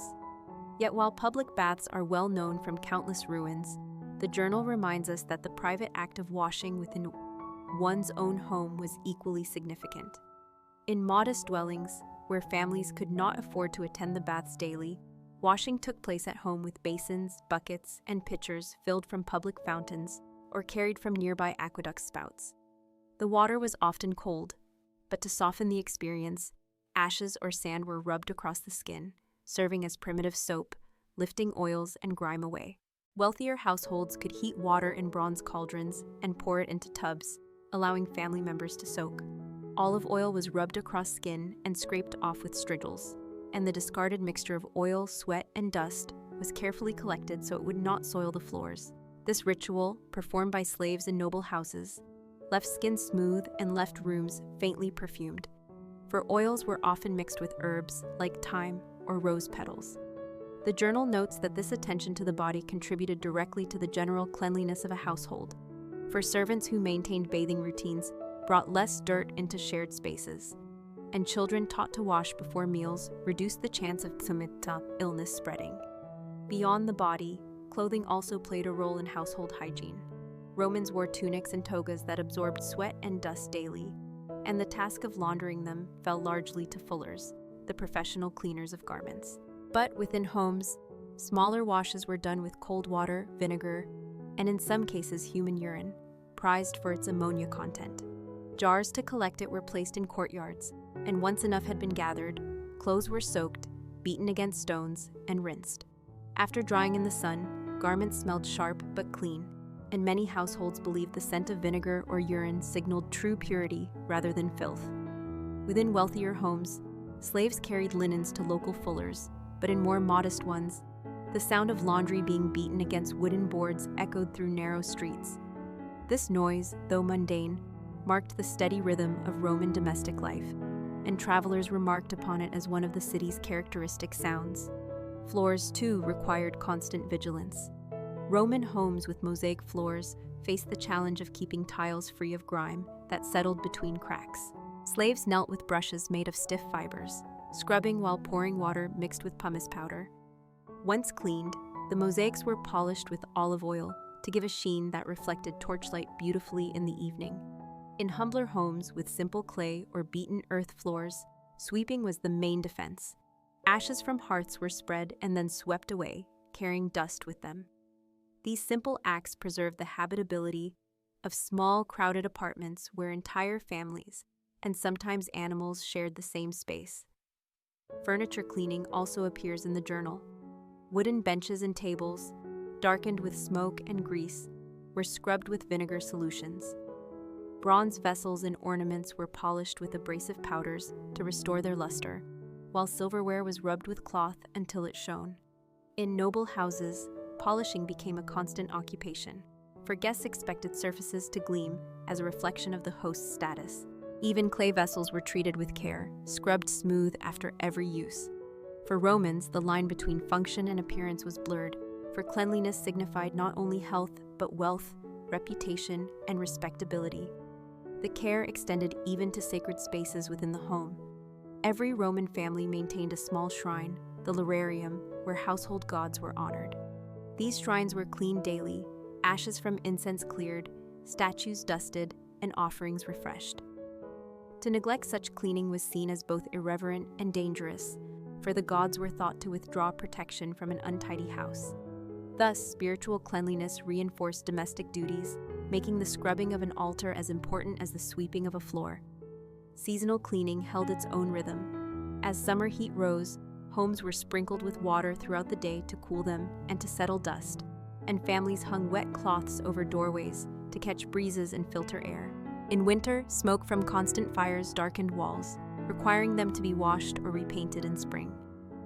Festivals gave reason for more thorough cleansings. Before the festival of Vesta, hearths were extinguished, cleaned, and reignited, symbolizing purification. Before Saturnalia, as noted earlier, families refreshed their homes to welcome joy and abundance. Through these cycles, the act of cleaning wove itself into the calendar of Roman life, as regular as planting or harvest. Finally, the journal reflects upon how these tasks, though humble, were deeply respected. To sweep a floor was to maintain the foundation of a family's dignity. To launder clothes was to guard against sickness and shame. To polish vessels was to prepare for hospitality. In this way, cleaning was not a menial labor, but a shared duty that connected all levels of society. From senators in marble atriums to shopkeepers in cramped apartments, all were bound by the same necessity to battle dust, smoke, odor, and disorder. The grandeur of Rome rested not only on legions and laws, but also on these invisible labors, repeated endlessly by unseen hands. The journal moves now to the relationship between Roman architecture and the way cleaning was organized within it. For the very design of a house dictated how much work was needed to keep it presentable. In the atrium, the central hall of a Roman domus, floors were usually paved with polished stone or intricate mosaics, and because this space served both as a reception area for guests and as a place of daily family life, its upkeep was constant. Slaves swept it several times a day, and water collected in the impluvium. The shallow pool beneath the open roof was sometimes used for rinsing dust from the tiles. Guests entering a house judged immediately the character of its owner by the state of the atrium. A spotless pool, gleaming floor, and fresh garlands on household shrines were considered signs of respectability. This architectural focus meant that cleaning was not an afterthought, but an integral feature of Roman life. Courtyards, too, required vigilance. Paved with stones or compacted earth, they accumulated dust and leaves blown in from the street. Families kept clay jars of water nearby, and servants sprinkled it across the surface to hold down dirt before sweeping it away. The combination of sun, dust, and human activity made these spaces perpetual battlegrounds against disorder. Yet the work was done quietly and rhythmically, with brooms moving in familiar patterns that echoed through generations. Within smaller insulae, or apartment blocks, cleaning presented other challenges. Crowded with families stacked on top of one another, these buildings were prone to filth collecting in stairwells and communal corridors. Residents shared duties, sometimes reluctantly, but without regular sweeping, pests gathered, and odors became unbearable. Clay lamps smoked heavily in these confined spaces, blackening walls and ceilings. And though whitewash could refresh them, the process required constant repetition. The journal describes how families pooled resources to buy lime for whitewashing, each taking turns applying it in broad strokes that left a fresh surface, brighter and cleaner, even if temporary. Kitchen cleaning was among the most laborious tasks in every Roman home. Fires fueled by wood or charcoal left layers of soot across ceilings, shelves, and cookware. Pots made of bronze or clay were scrubbed after every use, often with abrasive sand mixed with water or vinegar. Large cooking vessels were heavy, so cleaning them demanded physical strength, and servants tasked with this work often developed hardened hands and scarred knuckles from constant scrubbing. Bread ovens had to be swept of ashes daily, and the grinding stones used for flour required brushing to remove traces of old grain that could sour. The journal remarks that kitchens smelled always of smoke and oil, a permanent perfume of Roman domesticity, but their cleanliness determined whether food was wholesome or spoiled. Bathrooms, though less common than kitchens, presented their own burdens. Wealthy households might have private latrines, small stone rooms with running water beneath them, but these too required cleaning. Waste that collected beneath benches had to be flushed with buckets, and the surfaces scrubbed with vinegar to mask odor. In humbler houses where chamber pots were used, cleaning meant emptying them into cesspits or streets, then scrubbing the pots with sand until smooth again. The journal notes that this was considered the lowest of domestic chores, yet it was vital for health, and families who neglected it faced outbreaks of illness. Lighting, so easily taken for granted, created another layer of household cleaning. Roman homes depended on oil lamps, usually fueled by olive oil, and their smoke clung to walls and ceilings. Wicks burned unevenly, spattering droplets of oil across surfaces. Cleaning involved scraping soot from lamps, polishing bronze holders, and repainting walls that blackened too quickly. Wealthier families might decorate walls with elaborate frescoes, which were carefully washed with damp cloths to preserve their colors. These images, showing gods, gardens, or mythological scenes, acted almost as eternal guests within a home, and to neglect their cleaning was to allow beauty itself to fade. Even the air within houses was treated with care. Romans burned herbs such as rosemary, sage, or laurel to scent rooms and to drive away pests. Incense was lit not only for religious offerings, but also to mask odors of cooking, animals, or nearby sewers. In larger homes, servants walked from room to room carrying censers, releasing trails of perfumed smoke. Thus, cleanliness was not limited to sight, but extended to smell, and maintaining fresh air became another invisible duty. The journal makes note of seasonal adjustments once more. In spring, families aired mattresses stuffed with reeds or wool by laying them in the sun, beating them to drive out dust and insects. In summer, walls were sprinkled with water to cool them and to wash away grit.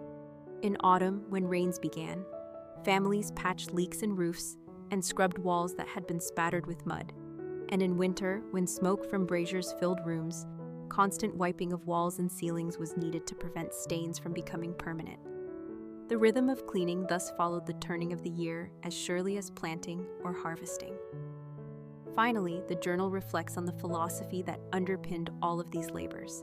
To a Roman, order in the home was a reflection of order in the self and order in the state.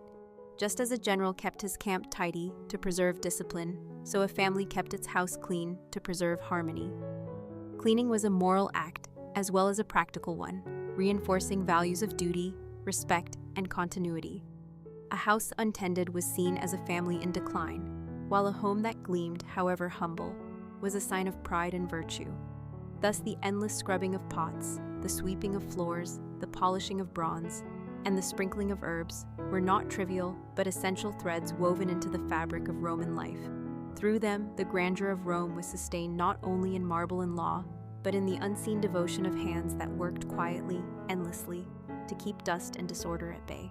The final passages of the journal turn toward the broader cultural meaning of cleaning in ancient Rome, reminding us that this constant labor was not merely about removing dirt, but about creating a sense of balance between the private home and the larger world outside. Romans understood that a city of marble and brick could not endure without attention to detail in every dwelling, and so the habits of sweeping floors, scrubbing cookware, and purifying air through incense were as much civic duties as they were domestic ones. The writer reflects that when a family took care of its own house, it contributed to the collective dignity of the city, for visitors from other regions judged Rome not only by its temples and forums, but also by the condition of its inns, courtyards, and private homes. In this way, cleanliness was part of Roman identity, woven into daily life as naturally as eating or speaking. The journal notes how children were introduced early to the routines of cleaning. Young boys and girls were tasked with simple chores, bringing water, folding cloths, or gathering herbs, that taught them discipline and awareness of their surroundings. By learning that order must be restored each day, they absorbed the idea that stability in life comes from steady, repeated action, rather than sudden gestures. This early training created adults who expected cleanliness, valued order, and associated disorder with neglect. In wealthier families, Tutors even used cleaning metaphors when teaching philosophy, reminding pupils that just as the mind must be cleared of distractions, the house must be cleared of dust. Thus, intellectual and domestic worlds mirrored one another. The journal also observes that cleaning was tied to ritual and religion. On festival days, such as Saturnalia or during preparations for weddings, households engaged in thorough cleaning. Floors were polished, altars scrubbed, and hearths purified with offerings of salt and wine. The act of sweeping away dust was interpreted symbolically as sweeping away bad fortune or inviting the favor of the gods. When new magistrates took office or soldiers returned home victorious, families ensured that their homes reflected gratitude and readiness for blessings by being spotless. Cleaning therefore became a spiritual act, linking the human to the divine. Another section describes the tools themselves in greater detail. Brooms made from twigs of myrtle or other shrubs were inexpensive but effective, though they wore down quickly. Metal scrapers, called strigils, normally used for cleansing skin and baths, were sometimes applied to stubborn stains on stone floors. Bronze or wooden basins were employed for mixing sand and vinegar into abrasive cleaning pastes. Even pumice stone, often associated with grooming, found its use in smoothing rough surfaces or polishing marble. Each of these tools tells a story of adaptation and practicality, where household items overlapped with personal care and civic maintenance. The continuity of these methods is striking, for similar practices endured for centuries with little change.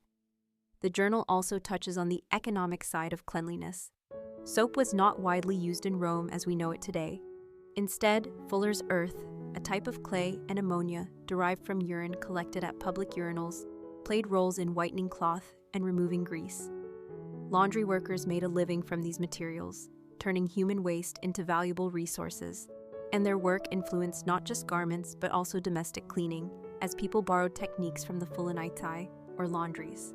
Thus, what we might think of as humble or unpleasant substances became central to Roman ideas of hygiene and maintenance. The writer, reflecting at length, concludes that Roman cleaning was less about the pursuit of perfection and more about resilience. Dust returned each day, smoke blackened walls again, and mud crept in from streets. Yet families persisted, repeating tasks without expectation of final victory, and in this perseverance lay a lesson about life itself. Cleanliness was never truly complete, just as the work of the state was never truly finished. But by engaging in daily, humble effort, Romans found a rhythm that sustained them through centuries. The sound of a broom across stone, the scent of vinegar mixed with herbs, the sight of fresh whitewash on walls, these were reminders that order could be restored even in a world of constant change. In the closing lines, the journal muses on the legacy of these practices. Though few today live as the Romans did, echoes of their routines survive. We still sweep floors, wash clothes, and light incense or candles to refresh our homes. We still associate a tidy house with respectability and cleanliness with virtue. The Roman conviction that domestic order reflects inner discipline continues to influence cultures across the world, shaping how people view not only their homes, but also themselves. In this way, the ordinary acts of cleaning practiced by countless unnamed hands in ancient Rome live on, quiet yet enduring, whispering across the centuries that in every brush of a broom or rinsing of a vessel lies a small affirmation of life, stability, and the human need to create order in the face of impermanence. And so the story of Roman household cleaning ends not with grandeur, but with humility, reminding us that history is sustained as much by silent chores as by heroic deeds, and that the greatness of Rome was built not only on its laws and armies, but also on the daily care taken within its homes, where dust was swept away, oil lamps polished, and the eternal rhythm of maintenance carried forward from one generation to the next. That was the end of our previous story. Before we move on, I kindly ask you for a like and a subscription if you enjoyed this journey. And now let us continue with the next tale in our Sleepy History series, as we step quietly into the kitchens of the 14th century and discover what was served in a medieval home. In the quiet world of the 14th century, the heart of the home was often the kitchen, though to our modern eyes it would look far from what we imagine today. Instead of polished counters and metal stoves, there were open hearths with low flames, smoke drifting through beams, and the smell of firewood clinging to every surface. Food was not stored in refrigerators or sealed jars, but was kept in pantries, cellars, or salted and dried to last through the seasons. To understand what was served in a 14th century kitchen, one must first step into the rhythm of medieval life, where meals were shaped by the calendar of the church, the harvest of the fields, and the social status of the household. For ordinary villagers, the day began with pottage, a simple thick soup made from grains such as barley or oats, boiled slowly with whatever vegetables were available. Leeks, onions, and cabbages were common, and when luck allowed, a bit of pork fat or a bone might be added to enrich the flavor. This pottage could simmer for hours, even days, with new ingredients stirred in as they became available, and it was eaten with coarse bread made of rye or barley. The bread was dark, heavy, and often filled with bran, but it was filling and essential for survival. In wealthier kitchens, however, the offerings were more elaborate. A lord's household might serve venison, rabbit, or boar, seasoned with imported spices such as cinnamon, cloves, and pepper. These spices were expensive, traded from faraway lands, and their presence on the table was not just about taste, but also about showing wealth and power. Dishes might be colored with saffron for a golden glow, or flavored with almond milk, which was often used on days when the church forbade dairy. For the majority of people, meat was a rare addition to meals. Most of the time, protein came from fish, especially salted herring or dried cod, which were staples across Europe. On Fridays and during Lent, when eating meat was forbidden, fish and legumes filled the gap. In coastal towns, fresh fish might be grilled or boiled, but inland it was more often preserved and then soaked before cooking. To drink, ale was the most common choice, even for children, because water could not always be trusted to be clean. This ale was weak compared to modern beer, but it provided hydration and nutrition. Wealthier families might have access to wine, particularly in regions where vineyards grew, such as France or southern England, and they sometimes spiced the wine with honey or herbs. Cheese and butter were also regular parts of the kitchen, though again their quality varied depending on class. A peasant's cheese was often hard and salty, made from goat's milk or leftover whey, while the upper classes enjoyed softer, fresher varieties. Eggs were widely available, and hens were common in both village and manor, so boiled, baked, or fried eggs could appear at any meal. Sweet foods were rarer, but honey was the main sweetener of the time, used in cakes or in sauces to balance the heaviness of meats. In the great households, cooks sometimes created elaborate sugar sculptures, called subtleties, shaped into castles, animals, or scenes from stories. These were not only desserts, but displays of art and wealth, meant to impress guests during banquets. Seasonal fruits and vegetables also shaped the meals of the 14th century. Apples, pears, and cherries were eaten fresh in the summer months and dried for the winter. Nuts such as walnuts and hazelnuts provided extra energy and were often added to sauces. Herbs grew in kitchen gardens and were used not only for flavor, but also for medicinal purposes.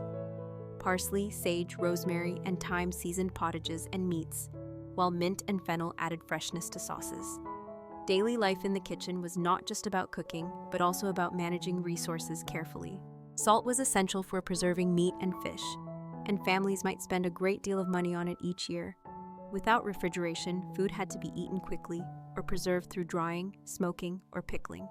In many homes, large barrels of salted fish or cured pork hung in storerooms, slowly sustaining the household through the cold months when fresh food was scarce. Bread played such a central role that it was often used as a plate. Called trenchers, thick slices of stale bread were set beneath stews and meats to soak up juices. Afterward, these trenchers might be eaten or given to servants and the poor. In wealthier banquets, trenchers were replaced by wooden or pewter plates, but the humble bread plate remained a symbol of everyday life in medieval kitchens. As the day passed, meals followed a pattern. Breakfast was light, sometimes just bread and ale, or perhaps a small bowl of porridge. The main meal, called dinner, came in the late morning or early afternoon, and was the largest meal of the day.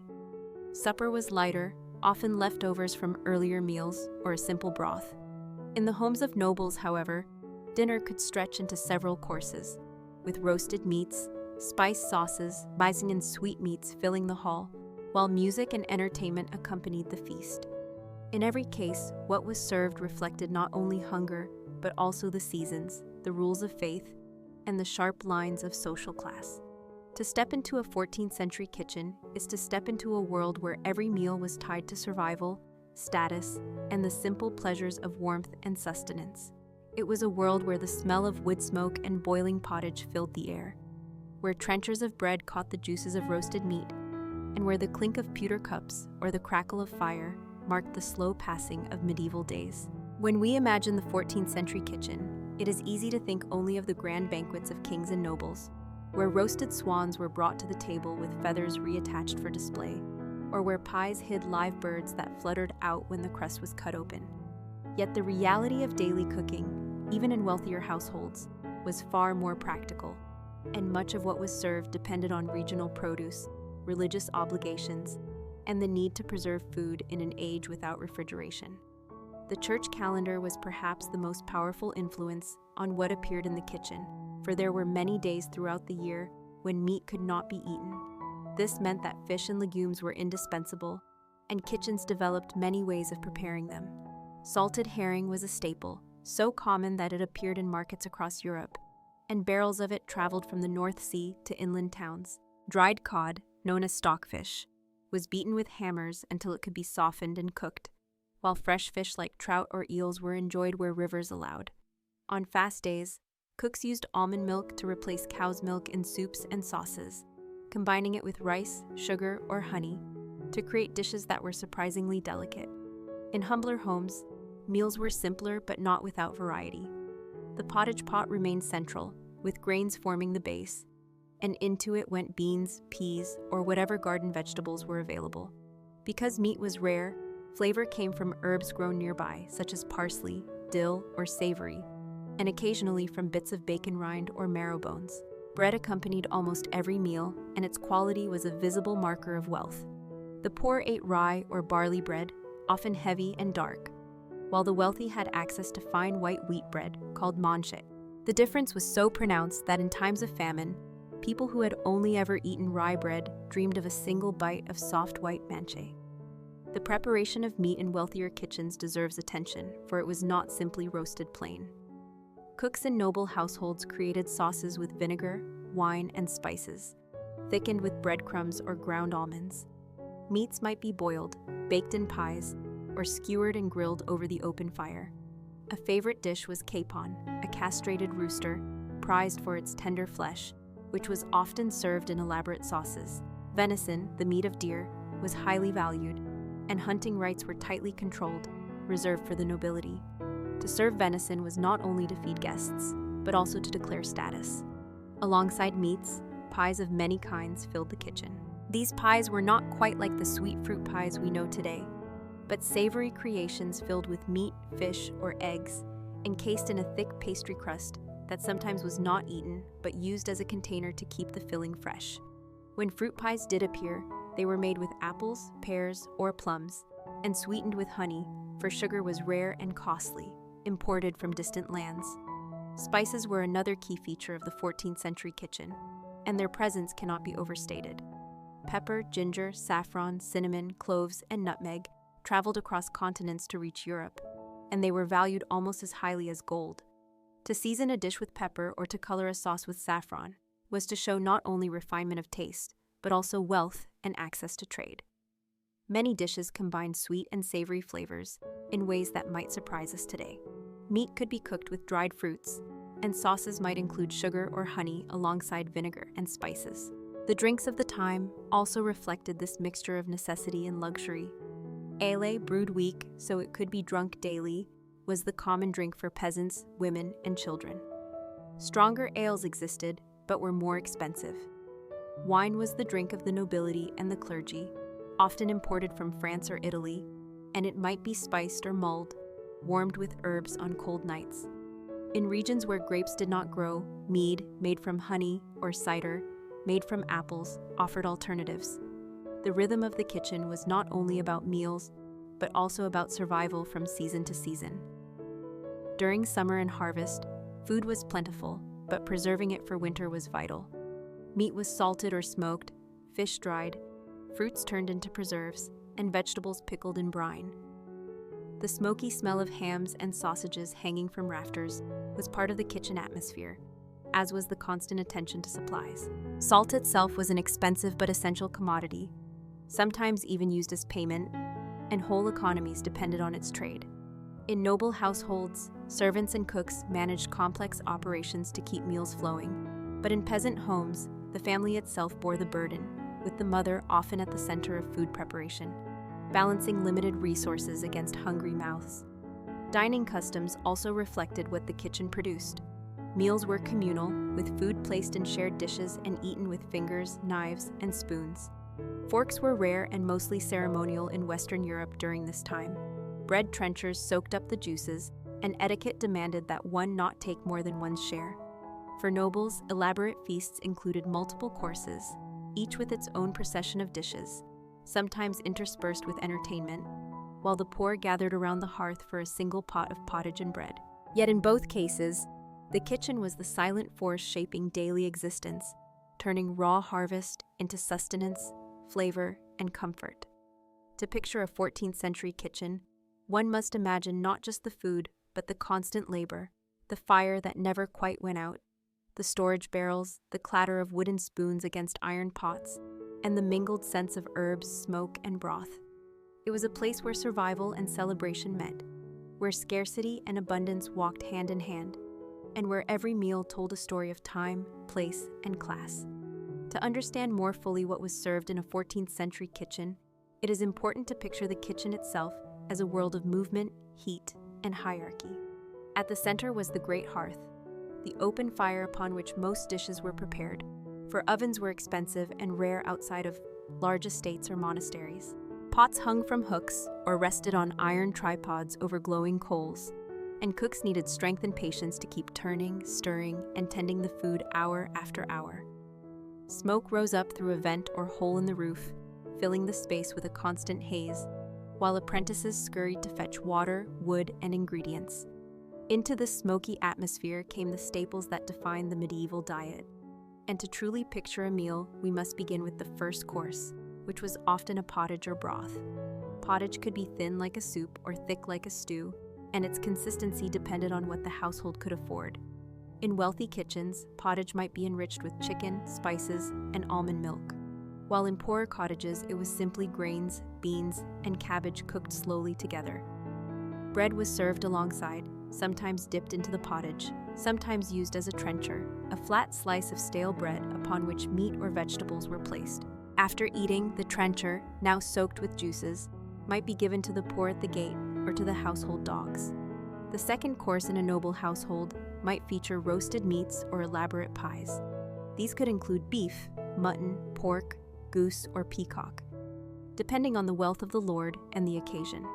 The roasting of meat was itself a spectacle, with large spits turned slowly by hand, or by the use of a mechanical spit driven by weights, or even by a dog running in a wheel.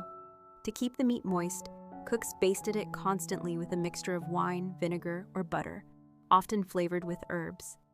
Once roasted, the meat could be carved at the table by the steward, a position of honor in the household, and distributed to guests according to rank. Lesser households had less elaborate fare, perhaps a joint of salted pork boiled with greens, or a small chicken stewed with onions. Vegetables did appear, though they were often seen as food for the lower classes. Cabbage, leeks, onions, peas, and beans formed the core of the medieval vegetable garden. Carrots, parsnips, and turnips provided variety, though these were not always the orange carrots we know today, but pale or even purple varieties. Herbs such as sage, parsley, and thyme gave flavor, and in wealthier kitchens, dishes might be brightened with saffron, lending a golden color that symbolized richness. It was common to combine vegetables with grains to make filling and nourishing dishes, for meat was expensive and could not be afforded every day. Dairy products also held a place in the 14th century kitchen. Cheese was a common food, easier to preserve than fresh milk, and it ranged from soft, fresh curds to aged hard wheels. Butter was used in some regions more than others, and cream might be added to enrich sauces or pottages. Eggs were valuable and versatile, eaten boiled, baked into pies, or scrambled with herbs, though chickens in that era did not lay as many eggs as modern breeds, making them a prized ingredient. In noble kitchens, desserts or sweet dishes formed part of the later courses. These might include custards made with almond milk, fruit tarts, or fritters of dough fried in oil and sprinkled with sugar. Spiced wine, known as hippocras, often concluded a meal, flavored with cinnamon, ginger, and cloves, strained and served warm. Honey, too, was used widely as a sweetener, drizzled over fruits or mixed into sauces. Even in humbler homes, apples baked in the embers or pears stewed with a touch of honey offered moments of sweetness amid daily hardship. We must also consider the role of preservation, for what was served in a kitchen depended heavily on what was available at that season. In autumn, households slaughtered animals they could not feed through the winter, salting or smoking the meat for storage. In summer, herbs and vegetables were gathered fresh, while in winter, preserved foods dominated the table: salted fish, dried legumes, pickled vegetables, and hard cheese. The rhythm of feast and fast, of plenty and scarcity, shaped the diet more than personal choice. Yet within these limits, cooks found creativity, layering flavors, mixing textures, and presenting dishes with care. Dining was also about ritual and order. At noble tables, the first course was preceded by hand-washing, a ceremonial act with scented water poured from ewers into basins. Grace was said, and then dishes arrived in procession, carried by servants in order of importance. Guests shared from large platters, using knives to cut and spoons to scoop, while fingers were used freely, wiped upon napkins or shared cloths. Silence was not required, but manners mattered. One must not dip twice into a shared sauce, and one must always offer the choicest portion to one's superior. Even in modest homes, meals had their rhythms. Families gathered around the hearth, bowls in hand, and conversation mingled with the bubbling of the pot. Children learned early to wait their turn and to respect the order of serving, for food was precious and could not be wasted. The 14th century kitchen thus gave rise not only to nourishment, but also to culture, teaching lessons of hierarchy, community, and resourcefulness. To imagine sitting at such a table is to imagine a life where every dish told a story of the season, the household's fortune, and the wider world of trade and tradition. If we linger for a moment on the role of the medieval cook, we begin to see how the contents of a 14th century kitchen were shaped not only by ingredients, but also by the skill and imagination of those who prepared them. A cook in a noble household was expected to know how to balance flavors in ways that pleased guests and demonstrated wealth. He had to use exotic spices when available, combining cinnamon, ginger, saffron, and black pepper with meats and grains to produce dishes that dazzled both the eye and the palate. Spices were expensive, brought along trade routes from distant lands, and their presence on the table signaled status more than necessity. In fact, it was often said that to taste the spices was to taste the very reach of the household's wealth and influence. Alongside spices, sauces played a significant role. Medieval kitchens were known for their wide variety of sauces, many of which combined vinegar, wine, and ground almonds or breadcrumbs as a base. These sauces could be colored with herbs or spices, sometimes red with sandalwood, green with parsley, or golden with saffron. They were poured over roasted meats, fish, or fowl to give both flavor and decoration. A wealthy banquet might present multiple sauces for a single meat, allowing diners to sample different combinations, while a humble table might serve only a single broth thickened with stale bread. What made these kitchens so fascinating was the interplay between scarcity and display. For the peasant family, every scrap of food mattered. Nothing went to waste. Bones were boiled for stock, fat rendered for cooking, and vegetable tops fed to animals. For the noble household, however, display was paramount. A whole peacock might be roasted, then carefully redressed in its own skin and feathers, to be brought proudly to the table as a spectacle before being carved. Similarly, pies might be baked with intricate designs on their crusts, sometimes containing live birds or small animals that would fly or scurry out when the pie was cut, creating astonishment and laughter among the guests. This theatricality was part of what it meant to serve food in a 14th century kitchen. Yet even amidst such displays, the foundation of meals remained simple: grains, bread, and ale. Bread in particular was the cornerstone of every meal. Baked in communal ovens in villages, or in private ovens in estates, bread varied widely in quality.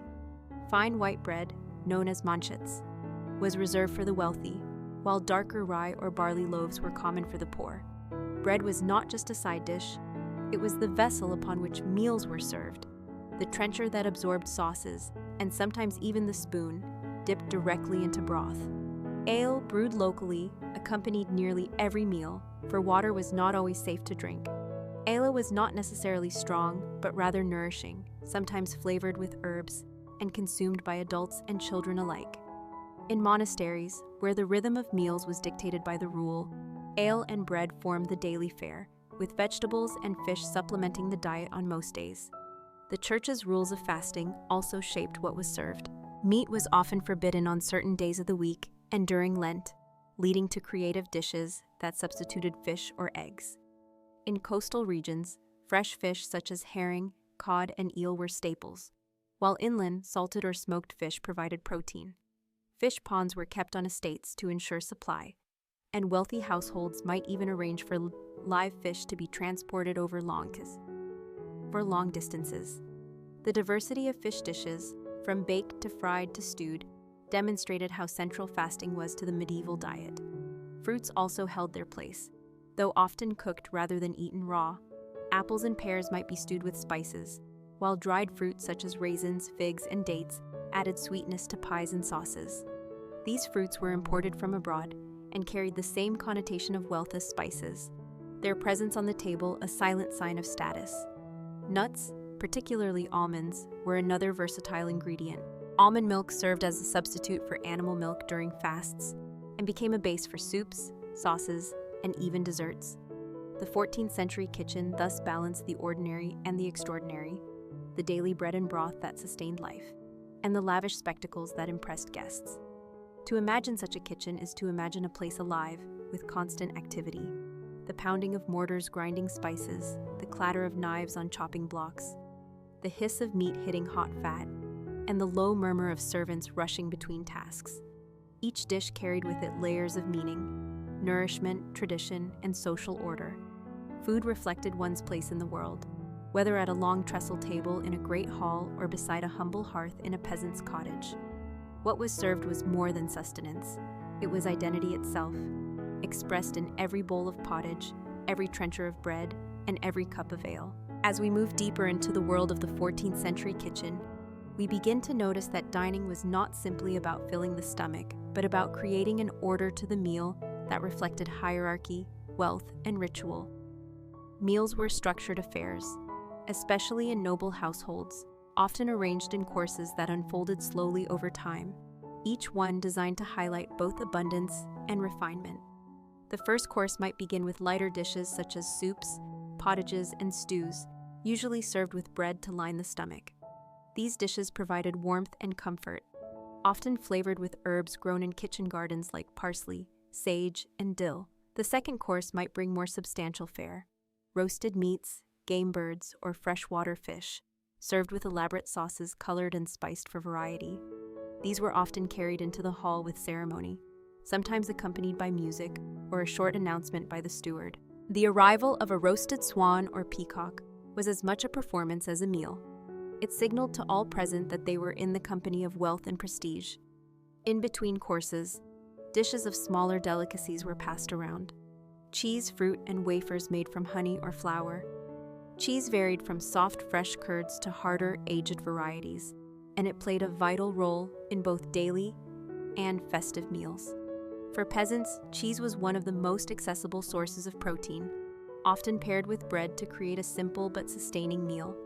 In monasteries, cheese and eggs offered vital nourishment when meat was forbidden, forming the backbone of fast day menus. Desserts, as we think of them today, did not yet exist in the same way, but sweetness was certainly present. Custards, tarts, and fritters made with fruit and eggs were enjoyed when supplies allowed. Honey remained the chief sweetener, though by the 14th century, sugar, imported in small quantities from the Mediterranean, was beginning to appear in wealthier kitchens. Its rarity made it a luxury, used sparingly in dishes meant to impress, often combined with almonds or milk to create rich confections. One should not imagine, however, that every meal was rich or plentiful. Hunger was a constant shadow in medieval life, particularly during the lean times of late winter or early spring, when supplies from the previous harvest ran low. This period, known as the Hungry Gap, tested the resilience of both peasants and lords. Grains might be stretched into thin pottages, and meals might be reduced to little more than bread and weak ale. Even noble households, though buffered by resources, were not entirely immune to the challenges of storage, transport, and preservation. Salt was one of the most essential elements of the kitchen, not merely as seasoning but as a preservative. Meat was salted heavily to last through winter, fish were dried or smoked, and vegetables were pickled. The storage of food required careful planning, and cellars were designed to keep supplies cool and safe. Large households might maintain specialized staff just to oversee stores, ensuring nothing spoiled too quickly and that provisions lasted through the seasons. Hospitality was also an inseparable part of the kitchen's purpose.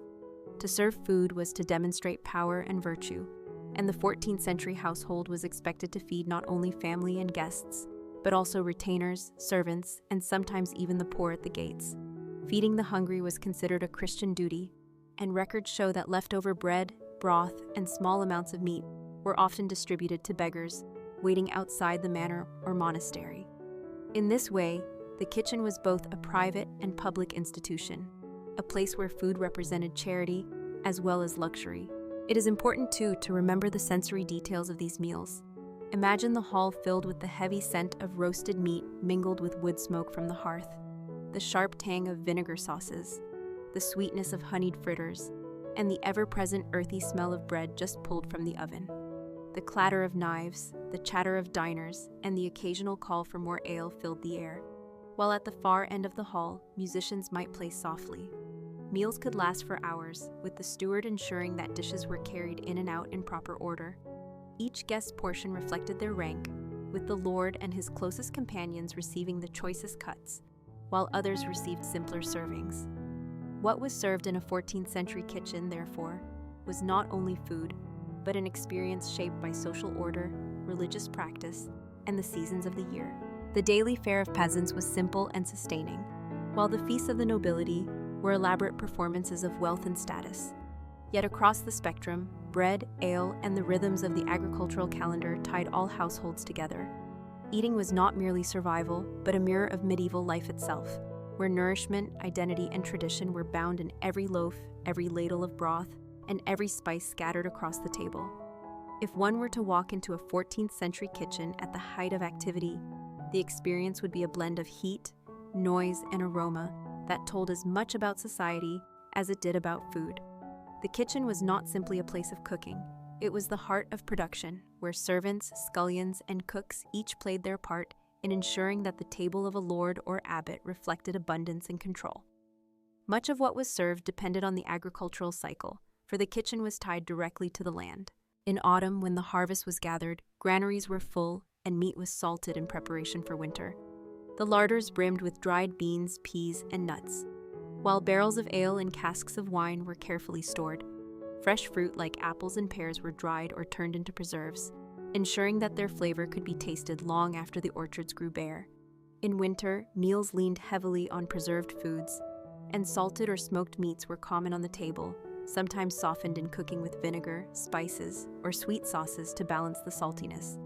By spring, these stores began to run thin, and the hungry gap brought reliance on early greens, herbs, and whatever small livestock could be spared. Summer, though, restored abundance, with gardens offering fresh vegetables, rivers supplying fish, and pastures filled with animals ready for slaughter. A medieval meal was not a single dish eaten in solitude, but a sequence of offerings, meant to be shared and observed by many eyes. For nobles, the order of service itself was part of the spectacle. Meals might begin with hand-washing rituals, followed by the presentation of trenchers, stale pieces of bread or wooden boards upon which food was placed. Soups and broths came first, warming the stomach and easing digestion. Next arrived roasted meats, capons, or venison, sometimes accompanied by thick sauces made from almonds, bread, and spices. Spices were an especially prized element in the medieval kitchen, their presence marking the household's reach and wealth. Cinnamon, cloves, pepper, and saffron were imported over long distances and commanded high prices. They were used not merely to flavor, but to signal luxury. A brightly colored sauce with saffron spoke of wealth, while pepper or ginger added heat that most peasants would rarely taste. For common folk, seasoning relied more on onions, garlic, mustard seeds, and local herbs, all of which grew readily and offered depth without cost. Bread was the anchor of every table. For the wealthy, bread was fine and white, made from sifted wheat flour, soft and delicate in texture. For peasants, bread was darker and denser, often mixed with rye, barley, or oats. In some regions, bread might even include legumes or chestnuts when wheat was scarce. Its importance cannot be overstated. Bread was both food and symbol, a measure of survival and an essential partner to every other dish. Ale and wine served as the chief drinks, with ale being consumed by nearly everyone, including children, since water was not always safe. In noble households, wine was often imported from France or the Mediterranean and flavored with spices or sweetened with honey. Peasants drank small ale, a weaker brew, providing hydration and calories without excess strength. Beyond these staples, kitchens also produced foods for special days. During Lent and other fasts, meat was forbidden, so fish took center stage. Rivers and lakes were scoured for pike, eel, and trout, while coastal regions had access to herring or cod. Preservation allowed fish to travel far inland, with salted herring being one of the most common fast-day foods across Europe. Monasteries, bound by strict dietary rules, became experts at preparing inventive fish dishes, from pies to stews, ensuring variety despite restrictions. The use of color in food was also deliberate. Medieval cooks enjoyed making dishes appear more splendid than they were, using saffron for yellow, spinach or parsley for green, and sandalwood for red. Some dishes even used gold leaf to dazzle the eye. These practices were not frivolous but strategic, meant to impress guests and assert status. Even ordinary meals might include visual flourishes, such as shaping dough into intricate designs or decorating pies with small figures. Yet, alongside the grand feasts, daily life for most was marked by simplicity. A peasant meal might consist of pottage, a thick stew of grains and vegetables, served with bread and perhaps a bit of cheese or salted pork if fortune allowed. Such meals were eaten from shared bowls, with wooden spoons or even hands. There was little ceremony, only the quiet rhythm of necessity.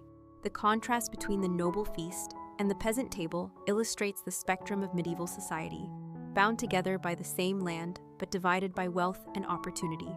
What was served in a 14th century kitchen was therefore never just food.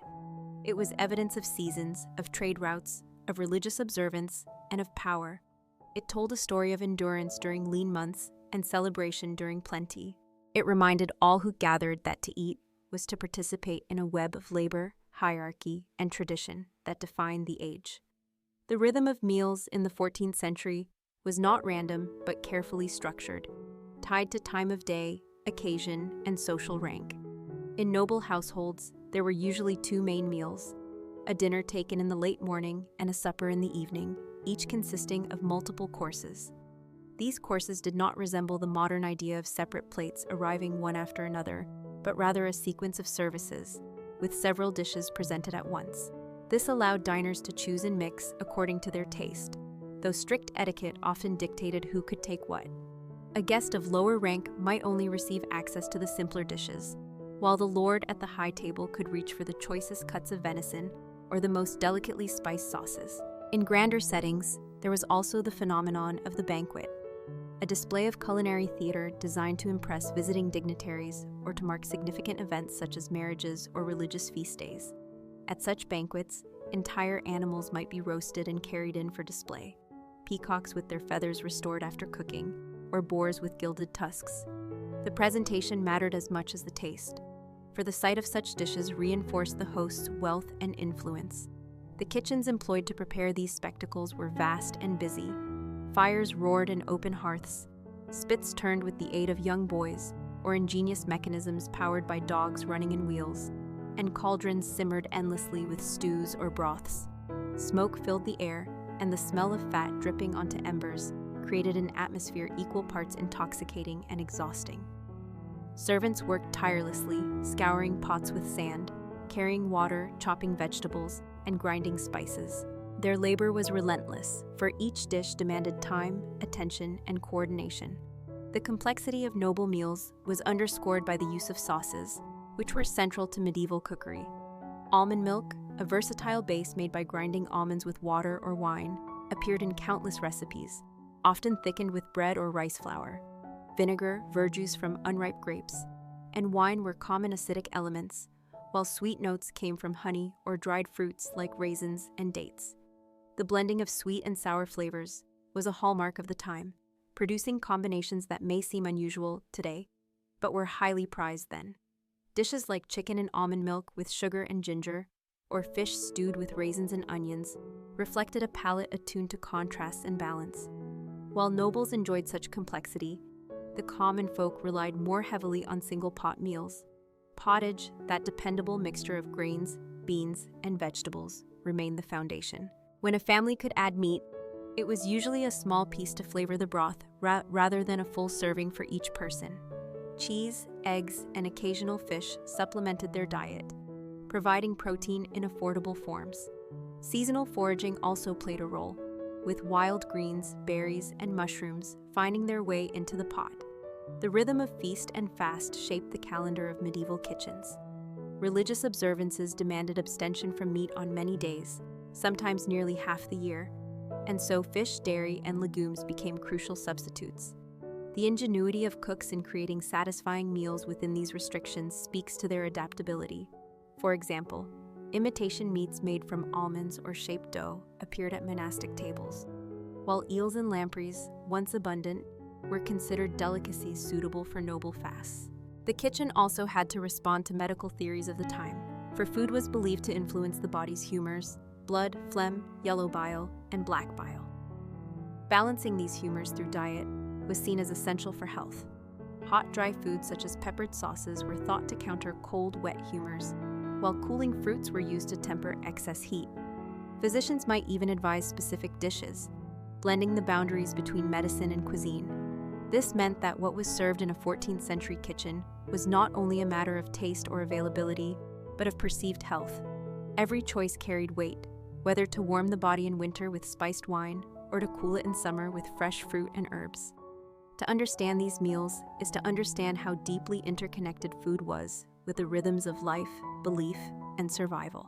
From the simple hearth of a peasant to the roaring fires of a castle kitchen, every pot of stew, every loaf of bread, and every spiced sauce told a story of hierarchy, labor, faith, and the eternal need to eat, together and apart, in a world both harsh and celebratory. When considering what was served in a 14th century kitchen, it is important to recognize how meals extended beyond the act of eating and entered the realm of ceremony and ritual. Food was not only sustenance, but also a language of social order, hospitality, and identity. At the Lord's table, where hierarchy was displayed most clearly, every dish carried meaning.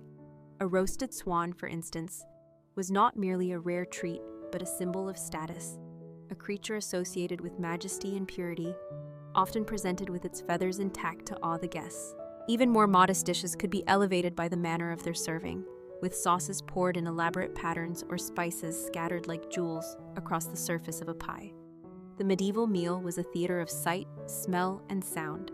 Musicians might play as courses were carried in, while carvers performed skilled rituals of slicing and portioning, ensuring the Lord received the choicest cuts.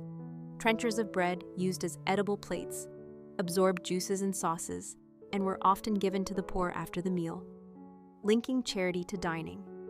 Wine, ale, or mead flowed freely at such gatherings, with drinking customs just as elaborate as the food itself. Toasts and pledges were part of the experience, reinforcing bonds of loyalty and reminding all present of the responsibilities tied to their station. In humbler homes, however, the meal was stripped of such ceremony and reduced to what was necessary for survival.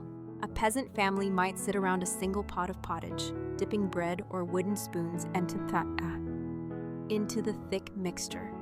Meat, if present, was carefully stretched, its flavor more important than its substance. Leftovers were rare, for little went to waste. Bones might be boiled again for stock, stale bread softened in broth, and even animal fat collected to be used in cooking or for making candles. In these kitchens, resourcefulness was the guiding principle, and meals reflected a constant negotiation between scarcity and ingenuity.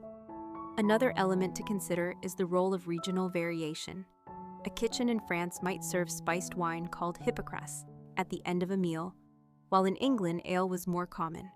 Italian households, influenced by contact with the Mediterranean, enjoyed a wider variety of fruits, oils, and cheeses, while Northern Europe relied more heavily on butter, rye bread, and salted fish. Yet across all regions, certain staples bound medieval Europe together: grains, legumes, and preserved meats. Without these, survival would have been impossible. Feasts remained extraordinary events in contrast to daily meals, often extending over several days. At such times, the menu expanded dramatically: pies filled with venison, pastries shaped like castles or ships, and custards flavored with rosewater or saffron.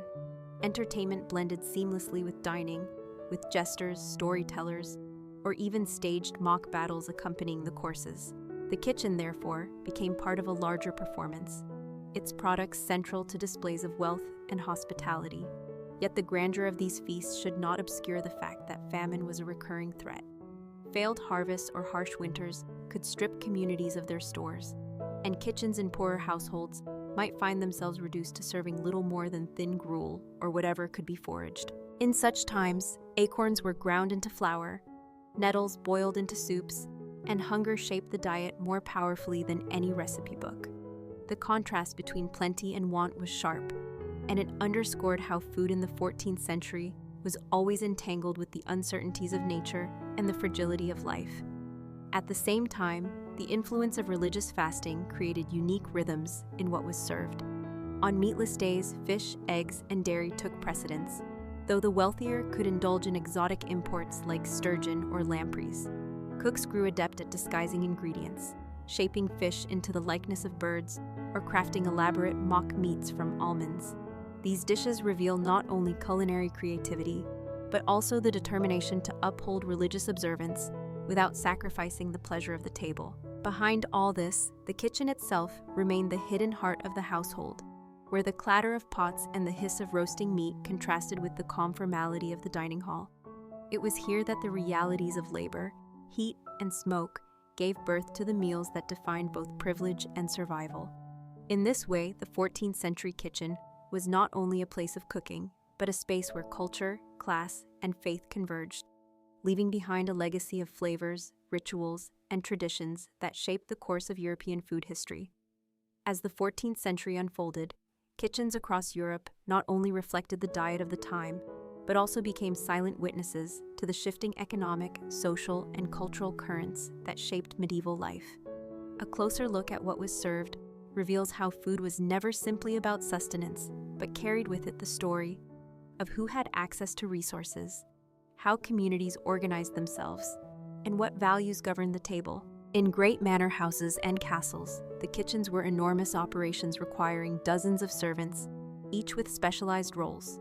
Some tended to the roasting spits that turned constantly over open fires, ensuring joints of beef or mutton did not burn. Others stirred vast cauldrons of broth flavored with herbs, or prepared pastry dough to enclose meats and fruits into savory or sweet pies. Cooks in these settings became artists of abundance, tasked with presenting meals that astonished guests as much as they nourished them. A banquet might begin with light dishes such as spiced fruit pastes, followed by roasted fowl and fish, then hearty stews, and finally elaborate desserts that often resembled sculptures. Sugar, still a luxury, was used sparingly but with dramatic effect, forming confections or syrups that left a lasting impression. Among the nobility, there was also an obsession with novelty and spectacle. Dishes were designed not only to taste good, but to impress the eye and even the imagination. Birds might be roasted and then redressed in their feathers to appear lifelike, or pies might be filled with live songbirds that burst forth when cut open. A theatrical display meant to amuse guests and prove the wealth of the host. Such extravagance contrasted starkly with the meals of ordinary people, whose daily fare was repetitive, modest, and focused on survival. For the majority of peasants, meals revolved around grains in the form of bread, porridge, or pottage. These dishes could be flavored with whatever vegetables were available: leeks, onions, turnips, or cabbages, and occasionally enriched with bits of meat or lard when fortune allowed. Dairy also played a vital role, with cheese and butter providing essential protein and fat, especially during lean months. Seasonal rhythms dictated much of what could be served. In spring and summer, gardens offered greens and herbs, while autumn brought nuts, apples, pears, and root vegetables that could be stored through the winter. Meat from slaughtered animals was salted, smoked, or dried to last until the next year, and fish, both fresh and preserved, offered variety when available. The ocean and rivers supplied herring, cod, and salmon, staples that fed entire populations. In fact, salted herring became such an important commodity that it shaped trade routes and linked distant regions through commerce.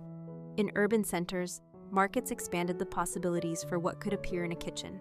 Spices from distant lands, though costly, gradually filtered down through wealthier townsfolk, and even modest households occasionally purchased pepper or cinnamon for special occasions. Inns and taverns also played their role, serving travelers with stews and bread, while providing ale as the most common drink, safer than much of the water supply. One can imagine the difference between a traveler's meal of stew with dark bread in a smoky tavern and the elaborate feasts in a noble hall, yet both were part of the same medieval culinary landscape. Religion influenced what was served in ways that were both subtle and profound. The church dictated numerous fasting days when meat was forbidden, which meant fish and plant-based foods became central. This led to remarkable creativity. Almond milk was used as a substitute for animal milk, while fish was crafted to resemble meat dishes, ensuring that flavor and presentation did not suffer under restrictions. In monasteries, meals were often plain but structured, reinforcing discipline and reflection. In contrast, religious festivals encouraged abundance, and kitchens overflowed with preparations for Easter, Christmas, and saints' days. To understand a 14th century kitchen fully, one must picture not only the food, but also the environment. Smoke filled the air, the smell of roasting meat mixed with the tang of vinegar or the sweetness of stewed fruit. Stone hearths radiated heat, while servants bustled with wooden bowls, knives, and ladles. The sound of chopping, grinding, and sizzling created a rhythm of daily labor, often unrecognized yet essential. For every noble feast, there were countless hours of preparation by those who never sat at the Lord's table. Even so, these kitchens stood at the center of medieval life, connecting harvest to household, trade to table, and faith to daily practice. In this sense, what was served was never random. It was the visible outcome of an intricate web of labor, belief, climate, and class. From a humble pot of cabbage soup simmering in a peasant's hut to a golden roast peacock carried into a candlelit hall, the meals of the 14th century reveal a world where food was always more than food. It was an expression of life itself, structured by the cycles of nature, shaped by human ingenuity, and flavored by the eternal interplay between scarcity and abundance. By the closing years of the 14th century, kitchens had evolved into more than just spaces where meals were prepared. They represented the heart of medieval households, both large and small, where social hierarchies, regional customs, and economic realities played out through the preparation and serving of food. To imagine this era properly, one must envision a society deeply structured by class, where what ended up on a plate signaled not only taste, but also power, status, and belief. In noble households, the kitchen was the stage for grand performances of wealth. Servants moved with careful choreography, guided by head cooks who possessed knowledge passed down through generations, often guarded as closely as any secret. A feast would begin days in advance, with livestock chosen, vegetables gathered, and imported spices measured carefully. Roasting, baking, and boiling occurred simultaneously, with immense fires requiring constant supervision. Meals of this scale did not simply feed, they impressed, cementing loyalty among guests and reinforcing the authority of their hosts.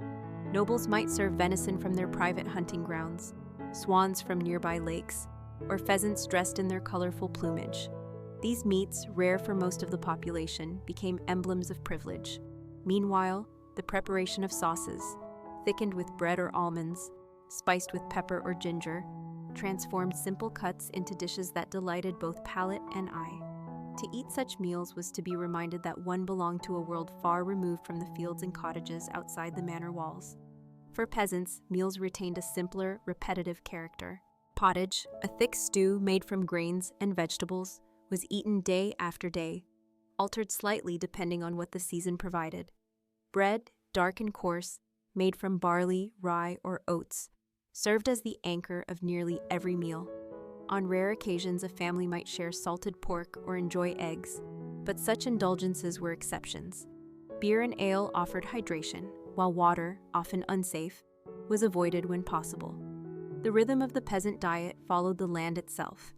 Lean in winter, modest in spring, abundant in late summer and autumn, only to begin again with restraint as supplies dwindled. The divide between classes was vast, yet both noble and peasant kitchens shared a reliance on preservation methods that ensured survival. Salting, smoking, and drying extended the life of meat and fish. Pickling vegetables, fermenting grains, and pressing cheese from milk all provided essential nutrition during times of scarcity. Without these methods, hunger would have claimed many more lives than it did. Religion's influence cannot be overstated. The medieval calendar was punctuated by fasting days, when meat was forbidden. During these times, fish became indispensable. Markets flourished with salted cod and herring, and even inland households kept stocks of preserved fish. The invention of creative substitutes such as almond milk or fish pies disguised as meat dishes demonstrated how people adapted to rules while maintaining culinary variety. Festivals, however, turned the kitchen into a place of joyous abundance. On Christmas or Easter, households large and small stretched their means to provide feasts, even if only modest ones, to honor tradition and faith. The symbolic meaning of food intertwined with its practical use. Bread was more than sustenance. It was tied to spiritual rituals and community bonds. Meat symbolized privilege, fish symbolized piety, and grain symbolized life cycle itself. In towns and cities, a growing merchant class began to bridge the gap between noble and peasant diets. With access to markets and some wealth, these households could occasionally afford spices, finer bread, or imported delicacies, though always in moderation. Thus, a new layer of society emerged, reflected in kitchens that combined modest practicality with occasional flourishes of luxury. The sensory details of a 14th century kitchen bring the past vividly into focus. The crackle of wood fires, the smell of roasting fat, the pungency of herbs crushed in mortar and pestle, all these impressions defined daily life. Heavy iron pots swung over flames, while wooden bowls and trenchers bore the weight of meals. Cooks and servants labored in heat and smoke, their work unending yet invisible at the Lord's table. For peasants, the single pot that hung over their hearth defined their diet, humble but sustaining. If one steps back to consider the broader picture, the food of the century reveals a society caught between tradition and transformation. Feudal obligations, religious mandates, and seasonal cycles dictated much of life, but trade and travel began to introduce new ingredients and ideas. Kitchens reflected this balance, simultaneously anchored in the earth and open to the wider world. To eat in the 14th century was to participate in an ancient rhythm of labor and reward, scarcity and plenty, ritual and survival. What was served in kitchens then was not merely food, it was the embodiment of medieval life itself, with all its contrasts and complexities. The next time we picture a grand banquet with gilded goblets and platters of roasted meat, or a simple family sharing pottage by candlelight, we glimpse the humanity that connects us across centuries. For though our meals today may look different, the act of gathering around food remains timeless, reminding us that kitchens have always been at the heart of our shared story. Thank you for choosing to spend your time with Sleep Whisper. May your morning be filled with peace. May your day bring you luck, and may success follow you in your work. We'll meet again tomorrow night right here at Sleep Whisper.